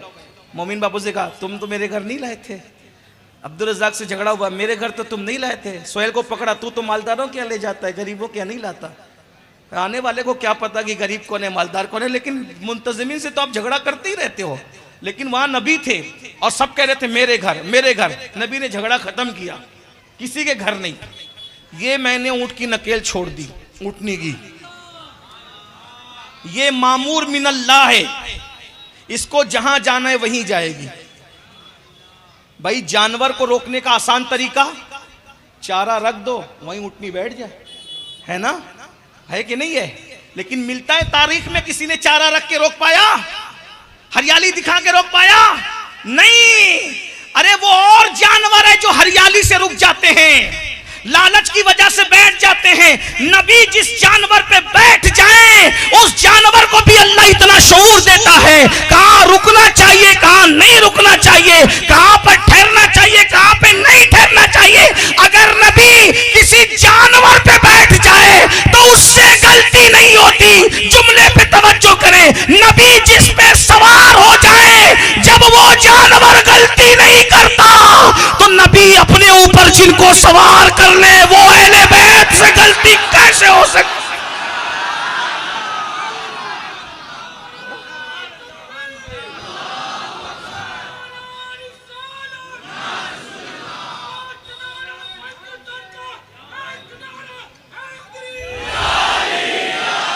मरकबे नबी गलती नहीं करता तो राकिबे दोषे पैगंबर से गलती कैसे हो सकती? शहजादों ने कहा हमारा वुजू देख लें, जो गलती हो इस्लाह करें। क्या? वो बुढ़े बाबा ने पूरा वुजू देखा और माथा चूम के कहा शहजादो तुम्हारी इस्लाह पर भी कुर्बान, हमारे वुजू में कमी थी, आपके वुजू में क्या कमी हो सकती है? मीठी मीठी बातों से समझाओ, क्योंकि तल्ख गुफ्तगू, अल्लाह के रसूल फरमाते हैं जिसको अल्लाह ने नरमी अता की उसको अल्लाह ने खैर कसीर अता किया। वक़ूलू कौलन सदीदा, कंट्रोल करो अपने आप पर, इस्लाह भी करो तो अच्छे अंदाज से करो। उदउ इला सबीली रब्बिका बिल हिकमा वल मौइज़तिल हसना। बहरहाल बात दूर निकल गई, क्या कह रहा था सुनिए, तवज्जो से सुनिए। आका फरमाते हैं मेरी उम्मत में जो बुराई को देखे न रोके, नेकी का हुक्म न दे, बुराई से न रोके। आका फरमाते हैं जब तुम नेकी का हुक्म देना, बुराई से रोकना बंद कर दोगे, यानी वतवासो बिल हक वतवासो बिस सब्र पर अमल करना बंद कर दोगे, मोमिनो तुम्हारे अंदर से ये दोनों सिफत निकल जाएगी, तो उस वक्त वक्त अल्लाह तुमको जलील करेगा, अल्लाह तुमको रुसवा करेगा, अल्लाह तुमको कुरान के नुज़ूल की बरकतों से महरूम कर देगा। तुम पर अल्लाह जालिम हुक्मरां मुसल्लत करेगा, जालिम हुक्मरां मुसल्लत करेगा। वो जालिम हुक्मरां तुम पे जुल्म करेंगे, यानी तुम्हारे बच्चों को काटेंगे, तुम पे को मारेंगे, आबरूएं लूटेंगे, घर जलाएंगे, यानी वो तुम पे जुल्म करेंगे। फिर तुम्हारे नेक लोग उस वक्त उनके खिलाफ बद्दुआ करेंगे और मुल्क के हालात दुरुस्त होने के लिए दुआ करेंगे। तो चूंकि तुम नेकी का हुक्म देना बंद कर चुके, तुम बुराई का हुक्म देना बंद कर चुके, तुम बुराई से रोकना बंद कर चुके, नेकी का हुक्म देना बंद कर चुके, तो अब तुम्हारे नेक लोगों की दुआ अल्लाह तुम्हारे हक में कबूल नहीं करेगा। जालिम हुक्मरां मुसल्लत होंगे, तुम जलील होंगे, तुम रुसवा होंगे। अब बताइए कौन नेकी का हुक्म दे रहा है? घर में सब लोग सोते पड़े हैं, एक बुड्ढा निकलता है फजर की नमाज के लिए। बोलो क्या उस बाप की जिम्मेदारी नहीं है कि वो पूरे घर को उठाए? चलो उठो, चलो उठो। जब बच्चों को स्कूल के लिए उठाते हैं तो बच्चों को फजर की नमाज के लिए नहीं उठा सकते। और एक बात जिम्मेदारी से कहूं, उलमा की मौजूदगी में मैं अपनी गुफ्तगू का जिम्मेदार हूं। अगर पूरे घर को सोता पड़ा छोड़कर अकेला बुड्ढा घर से नमाज पढ़ने के लिए जा रहा है तो उसकी नमाज उसको बख्शवा नहीं सकती, इसलिए कि वो औरों को तो सोता पड़ा देख रहा है। अल्लाह अकबर। घर में मैं अकेला टीवी नहीं देखता, सीरियल नहीं देखता, पूरा घर तो बैठ करके जिना की फिल्म देख रहा है। ये तू कब मना करेगा? जब तेरे कहने पर, तेरी फरमाइश का खाना पकता है तो तेरे कहने पे क्या सीरियल बंद नहीं हो सकता? तेरे डांट देने से जब औरतें घर में बैठ जाती अपने मैके नहीं जाती, तवज्जो, जब तेरे डांट देने से औरतें अपने मैके को समझते यानी अपनी माँ के घर नहीं जाती, तो तेरे डांटने से औरतें ब्यूटी पार्लर जाना बंद नहीं कर सकती। तुमने मैके जाने से तो डांटा, ब्यूटी पार्लर में जाने से तुमने कैसे मना किया बताओ? और वो शौहर जिसकी बीवियां ब्यूटी पार्लर जाती है, अल्लाह के रसूल की हदीस की रोशनी में उसको दय्यूस कहा गया। दय्यूस आका फरमाते हैं जन्नत के दरवाजे पे लिखा हुआ है कि जन्नत दय्यूसों पर हराम है, जन्नत भी हराम, जन्नत की खुशबू भी हराम। साहबा ने पूछा दय्यूस कौन है? फरमाया जिस घर की औरतें बेपर्दा निकले और उसका शौहर उसको न रोके, उसका बाप उसको न रोके, उसका बेटा उसको न रोके, उसके घर के मर्द उसको न रोके, वो सारे मर्द दय्यूस है, दय्यूस। न उनकी नमाजें कबूल है, न उनकी दुआएं कबूल है। बताओ हमारे घर की औरतें बाजार में बेपर्दा जा रही है कि नहीं जा रही है? कोई रोकता है? वलीमे के अंदर सज धज के जा रही है कि नहीं जा रही है? कोई रोकता है? मेकअप पर लाखों रुपए खर्च हो रहे, ब्यूटी पार्लर तक जा रही है। मैं तुमसे पूछता हूं, जिस मजहब और मसलक में औरत नमाज पढ़ने के लिए मस्जिद में नहीं जा सकती, उन लोगों की औरतें ब्यूटी पार्लर में कैसे जा रही है? और वो रोकने के लिए तैयार क्यों नहीं है? और वो औरतें जो जा रही है ब्यूटी पार्लर में, अगरचे वो बुरा माने, मैं उनसे कहना चाहता हूं याद रखना ये दुनिया 2 दिन की है, ये दुनिया बहुत दिन नहीं है। याद रखिए मेरी बहनों, हमने उन औरतों की जिंदगी तारीख में पढ़ा है, हल्दी चंदन से उन्हें गुस्ल दिया जाता। तुम्हें क्या पता, तुम थोड़ी सी दौलत पर इतरा रही हो, अपनी औकात भूल गई हो मेरी बहनों। हमने तारीख में इसी हिंदुस्तान की जमीन पे ऐसी औरतें थी, हौज रोजाना नया हौज बनाया जाता था गुस्ल के लिए, हल्दी चंदन से नहलाया जाता था। जब वो किसी फंक्शन में जाती थी, मुगलों की औरतें, गौरियों की औरतें, तो बालों बाल मोती पिरोए जाते थे। और वो जो चोली घगरा जो भी लिबास पहनती थी, उसको उठाने के लिए कई कनीजें पीछे चलती थी, पंखा झलने के लिए कनीजें खड़ी रहती थी। है किसी की कब्र का निशान? है किसी की कब्र का निशान? मिट गया ना निशाने कब्र भी, मगर वो सैयदा मखदूमा जिसके घर में 1-1 महीने तक चूल्हा नहीं जला, 1-1 महीने तक, आज भी उस सैयदा का जिक्र जुमा के दिन जब तक मिंबर पर खुतबे के हवाले से नहीं होता, सुन्नियों का खुतबा मुकम्मल नहीं होता। जरा गौर करो, अरे जिस मिंबर पर औरत जा नहीं सकती, तवज्जो करे, जिस मिंबर पर औरत जा नहीं सकती, उस मिंबर पर भी मर्द जिसका नाम ले रहा है उसे सैयदा मखदूमा तैयबा ताहिरा फातिमतुज़ ज़हरा कहा जाता है। आप कहेंगे भाई वो तो नबी की बेटी थी, आप क्या कहेंगे? आप तो हमें जवाब देते हो हाँ चले हम तैयार है सुनने, वो नबी की मैंने कहा कुलसुम नबी की बेटी न थी, जैनब नबी की बेटी न थी, रुकैया नबी की बेटी न थी। हमारे अकीदे में तो 3 नबी की बेटियां थी। अरे नबी की बेटियां भी थी, बेटे भी थे। मोहम्मद हजरत कासिम नबी के बेटे हैं, इब्राहिम नबी, उनके नाम नहीं लिए जाते, मैं नाम लेने की बात कर रहा हूँ, उनके नाम नहीं लिए जाते बाज़ाब्ता तौर पर, लेकिन सबूत तवातुर के साथ हर मर्तबा सैयदा का नाम लिया है। नबी की बेटियों में भी नसब, अपनी नसब में तो सब बराबर है, लेकिन सैयदा फातिमा जितनी मुत्तकी थी, वो तीनों बहनें भी बेटी होने के बाद भी सैयदा की तरह तकवे में मकाम न पा सकी।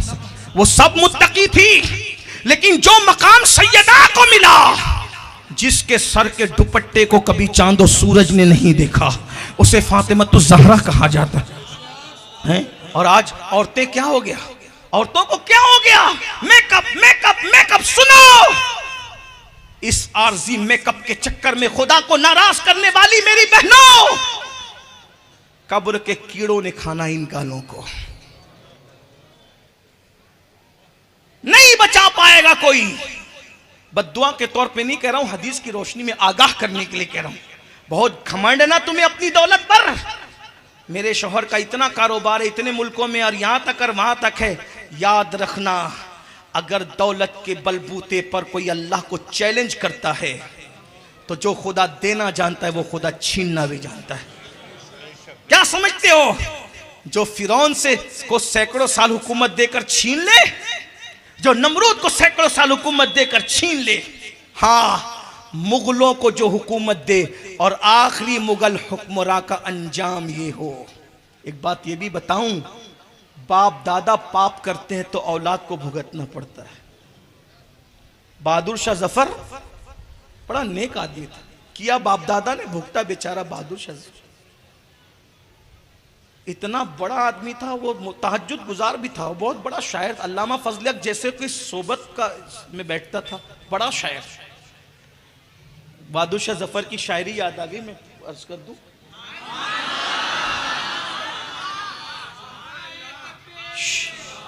मेयार देखे शायरी का, तुकबंदियां नहीं है, मेयार देखे। यानी बादशाह कितना पढ़ा लिखा था, कैसी शायरी कर रहे जरा देखिए।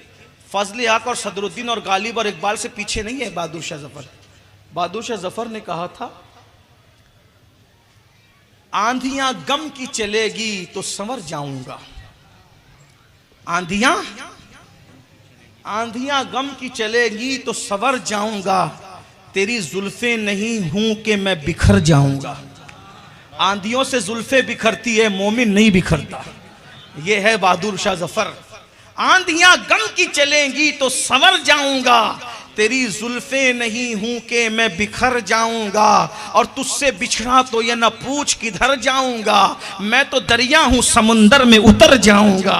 मुझको फांसी पे चढ़ाने की जरूरत क्या है, मुझको देखो जफर, बहादुर शाह जफर की फिक्र देखो, इतना बड़ा बादशाह हो कि उसकी फिक्र देखो। यहां तो जिना की फिल्मों में अटके हुए, इंटरनेट की गंदगी में अटके हुए, बादशाह अखंड भारत के बादशाह की फिक्र देखो। मुझको फांसी पे चढ़ाने की जरूरत क्या है, मुझको फांसी पे तवज्जो, मुझको फांसी पे चढ़ाने की जरूरत क्या है, मुझको फांसी पे चढ़ाने की जरूरत क्या है। मेरे हाथों से कलम छीन लो मर जाऊंगा, मेरे हाथों से, कितना इल्म दोस्त रहा होगा, कहता है मेरे हाथों से कलम छीन लो मर जाऊंगा। और कहता है मैं जफर हूं, मुझे कोई मिटा सकता ही नहीं, मैं जफर हूं, मुझे कोई मिटा सकता ही नहीं। मैं तो शायर हूं, किताबों में उतर जाऊंगा, मैं तो शायर हूं, किताबों में बिखर जाऊंगा। अंदाजा करें वो बहादुर शाह जफर, बहादुर शाह जफर मुगल खानदान का आखिरी चश्मो चिराग, जो ताजमहल में नाश्ता लगाता था। मौर्रिखों ने लिखा है दर्जनों नहीं सैकड़ों डिशें नाश्ते में लगती थी, लेकिन बहादुर शाह जफर की जिंदगी का आखिरी दिन ये था जब उसने मांगा ना नाश्ते के लिए, तो उसके बेटों के 2 कटे हुए सर उबाल कर उसको पेश किए गए, इससे नाश्ता कर लीजिए। जिस दिन बादशाह का आखिरी मुकद्दमा अंग्रेजों की कचेरी में लड़ रहा था, उस दिन बादशाह के सर पर जो है वो फटी हुई टोपी थी, खादी का कुर्ता था, और बादशाह इशारा कुछ करता था, मुंह से जुमले कुछ निकलते थे, क्योंकि बादशाह उस दिन इतना भूखा था कि ज़बान कुछ बोल रही थी, हाथ इशारे करने में उसका साथ नहीं दे रहे थे। जिन लोगों ने सैकड़ों साल हुकूमत की है, उस ख़ानदान का आखिरी बेटा इतनी ज़िल्लत, इतनी रुसवाई और इतनी बेकसी की मौत मरा है। तुम क्या समझते हो, तुम्हारे धंधे, तुम्हारे फैक्ट्रियाँ, तुम्हारे कारखाने, तुम्हारी ज़मीनें जायदादें अल्लाह सलामत रखे, लेकिन अगर अल्लाह को चैलेंज करोगे, अल्लाह बहुत क़ुव्वत वाला है। अपने घर की औरतों को कंट्रोल करो और खुद शरीयत की हुदूद की पाबंदी करो। इतनी बड़ी सल्तनत का मालिक जिसे घमंड था, 3 साल से ज्यादा यजीद हुकूमत नहीं कर सका और 8 से ज्यादा बच्चे छोड़ के मरा, एक भी नहीं बचा, पूरी नस्ल खत्म। अल्लाह ने नस्ल खत्म कर दी। घमंड करोगे दौलत में, हुकूमत और सल्तनतों में घमंड करोगे? याद रखना, अगर बहनें मौजूद है तो उनसे मेरी गुजारिश है, सैयदा की कनीज बन के जियो। मुगलों की औरतों को अपने लिए आइडियल न बनाओ, नचनियों को, अदाकाराओं को अपने लिए आइडियल न बनाओ। दुपट्टे सर पे रखो, पर्दा करो, वरना ये जिस्म को कब्र के कीड़े खाएं। कोई नहीं बचा पाएगा। कब्र में न किसी की दादागिरी ने चलना है, न बाबागिरी ने चलना है। सुन लीजिए हदीस पाक, आका फरमाते हैं जब तुम अम्र बिल मारूफ यानी वतवासौ बिल हक वतवासौ बिस सब्र पे अमल करना छोड़ दोगे, नेकी का हुक्म देना बुराई से रोकना छोड़ दोगे, जालिम हुक्मरान मुसल्लत करेगा, अल्लाह तुम्हें जलील करेगा, रुसवा करेगा, तुम्हारी दुआएं कबूल नहीं करेगा। और फिर फरमाया जब तुम नेकी का हुक्म दोगे, बस जुमले एंड हो रहे हैं, तवज्जो खास, जब तुम नेकी का हुक्म दोगे, बुराई से रोकने लगोगे, किसी की परवाह नहीं करोगे, तो मेरे आका फरमाते हैं जो नेकी का हुक्म दे, बुराई से रोके, किसी की परवाह ना करे, ऐसा शख्स अल्लाह का खलीफा है, अल्लाह का। ओ बुजुर्गों की खिलाफत के चक्कर में पड़ने वालों, सबकी खिलाफतें सर आंखों पर है, लेकिन अल्लाह के रसूल फरमा रहे हैं नेकी का हुक्म देना, बुराई से रोकना, अमल करना शुरू कर दे। नेकी का हुक्म देना, बुराई से रोकना शुरू कर दे। आका फरमाते हैं जो नेकी का हुक्म दे, बुराई से रोके अल्लाह की रजा के लिए, वो अल्लाह का भी खलीफा है, वो रसूलुल्लाह का भी खलीफा है, और वो अल्लाह की किताब कुरान मुकद्दस का भी खलीफा है। अल्लाह का खलीफा बनना है, आओ ना, नेकी का हुक्म, नमाज की दावत आम कर। माशाल्लाह ये सुन्नी दावत इस्लामी हमारी तहरीक से जुड़िए, नेकी का हुक्म दीजिए, बुराई से रोकिए, अच्छे से रोकिए, अच्छे अंदाज से। अगर हम बुराई से रोकना, एक बात, नेकी का हुक्म दो, बुराई से रोको, वमा अलैना इल्लल बलाग, अपना काम पूरा हो गया। अगर कोई अमल नहीं करता, धीरे से उससे दूर हो जाओ, उसको उसके हाल पे छोड़ दो। लड़ाई नहीं करना, झगड़ा नहीं करना, हमारा काम पहुंचाना है, हमारा काम हिदायत देना नहीं है। तहरीक से जुड़िए, सुन्नी दावत इस्लामी से जुड़िए, अपने उलमा से जुड़िए, नेकी पे कामयाब बनना है। ईमान लाओ सहाबा की तरह, अमल करो सहाबा की तरह, हैं? नेकी का हुक्म दो, बुराई से रोको सहाबा की तरह। उन लोगों ने किसी की, एक मर्तबा खाना खाते खाते सैयदना अबू हुरैरा के हाथ से लुकमा छूट गया, ज़मीन पे गिरा। हज़रत अबू हुरैरा गए हुए थे मुल्क शाम, तो सब देखने लगे अब अबू हुरैरा क्या करते हैं। तो शाम वाले भी बैठे हुए थे दस्तरखान पे, वो देख रहे थे, क्योंकि वो लोग लुकमा नीचे गिरता था तो उठा के नहीं खाते थे। तो अबू हुरैरा ने कहा इन अजमियों के लिए क्या मैं अपने नबी की सुन्नत छोड़ दूँ? मैं इनके लिए, अब जिन झूठी इज्जत के लिए मैं नबी की सुन्नत नहीं छोड़ सकता। यानी आप लोग क्या करते हो पता है, बहुत माफ़ी के साथ दोगलापन करते हो। मस्जिद में पानी पियेंगे तो बैठ के पियेंगे, और एयरपोर्ट पे पियेंगे तो, हाँ, ये मुनाफिकत है। बड़ी माजत, मैं इसको मुनाफिक एतकादी नहीं कर रहा हूँ। मुनाफिक क्यों? अरे कोई क्या देगा, और वो रज़ाक है हमारा, वो रोज़ी देते हैं हमें, वो इज्जत देते हैं। बैठ के पियो, जिसको जो समझना हो समझे। मुसलमान होने के लिए ये मत सोचना दिल छोटा करके कि मैं मुसलमान हूं, नहीं, फख्र, मैं मुसलमान। हमारे जैसा मजहब है किसी के पास? ना हमारे जैसा कायद किसी के पास है। हमारा कायद मुस्तफ़ा जाने रहमत है। उस कायद के घर वाले अली और फातिमा, शब्बीर और शब्बर हैं। उस नबी के सहाबा सिद्दीक, उमर, उस्मान, बिलाल, साद, सईद, तलहा, जुबैर, और ये सब सहाबा हैं। और हमें पीर भी मिला तो गौसे आजम जैसा है, ख्वाजा मिला ख्वाजे आजम जैसा, इमाम मिला इमाम आजम जैसा। हमारे पास कोई चीज छोटी है ही नहीं, सब चीज बड़ी बड़ी हमारे पास है। फख्र करो। है किसी के घर में ऐसी बेटी जैसे हमारे नबी के घर में है किसी के घर में ऐसी औरत जो पूरा महीना पाक रहती हो, पूरा महीना नमाज पढ़ती हो, पूरा महीना रोजे रखती हो? है ऐसी किसी के घर में? अगर है तो सिर्फ मेरे नबी के घर में। तो हमारे नबी का घर बेमिसाल, नबी के सहाबा बेमिसाल, नबी का मजहब बेमिसाल, नबी का लाया हुआ कुरान बेमिसाल, नबी का लाया हुआ दीन। दिल को छोटा मत करो। ये मजहब तुम्हें नीचे दिखाने नहीं आया, ये मजहब तुम्हें ऊपर ले जाने आया है। ईमान लाओ सच्चे दिल से, अमल करो, अमल वाले बनो, अमल वाले, और नेकी का हुक्म दो, बुराई से रोको। 4 सिफत अपने अंदर पैदा कर लो, फिर तुम्हें नाकामी से फिर तुम्हें कामयाबी से कोई नहीं रोक सकता, तुम कामयाब रहोगे। सूरह असर की एक तफसीर एक जुमले में सुन ले।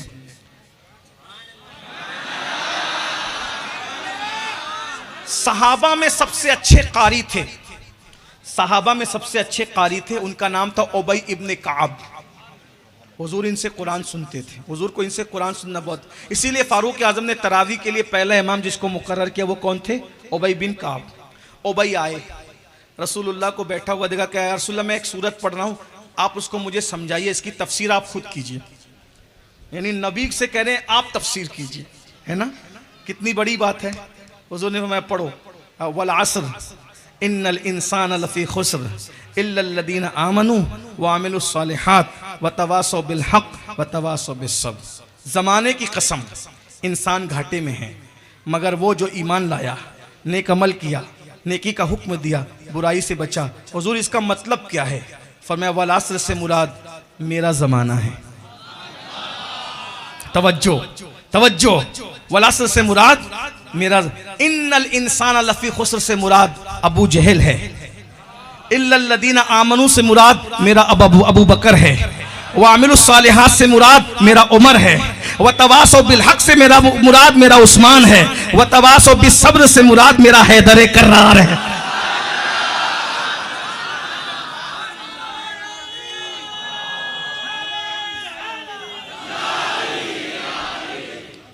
लोग कहते हैं 4 यार किधर है? मैंने कहा सूरह असर में 4 यार है। अबू जहल भी आ गया, इन्नल इंसान, अबू जहल घाटे में है, इन्नल्लज़ीना आमनू, अबू बकर ईमान वाले, व अमिलुस सालिहात, उमर नेक अमल वाले, व तवासौ बिल हक़, हक़ की नेकी का हुक्म देने वाले उस्मान, व तवासौ बिस सब्र, बुराई से रोकने वाले।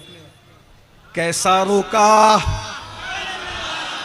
आज तक बिलबिला रहे हैं, ऐसा रोका, कभी दीवार हिलती है, कभी दर कांप जाता है, अली का नाम सुनकर अब भी खैबर कांप जाता है।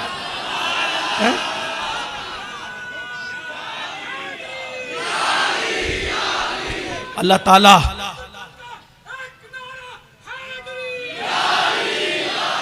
अल्लाह ताला हम सबको अमल की तौफीक अता फरमाए। दौरान गुफ्तगू कोई गलती हो तो अल्लाह ताला माफ़ फरमाए। अस्तगफिरुल्लाह रब्बी मिन कुल्लि ज़ंब।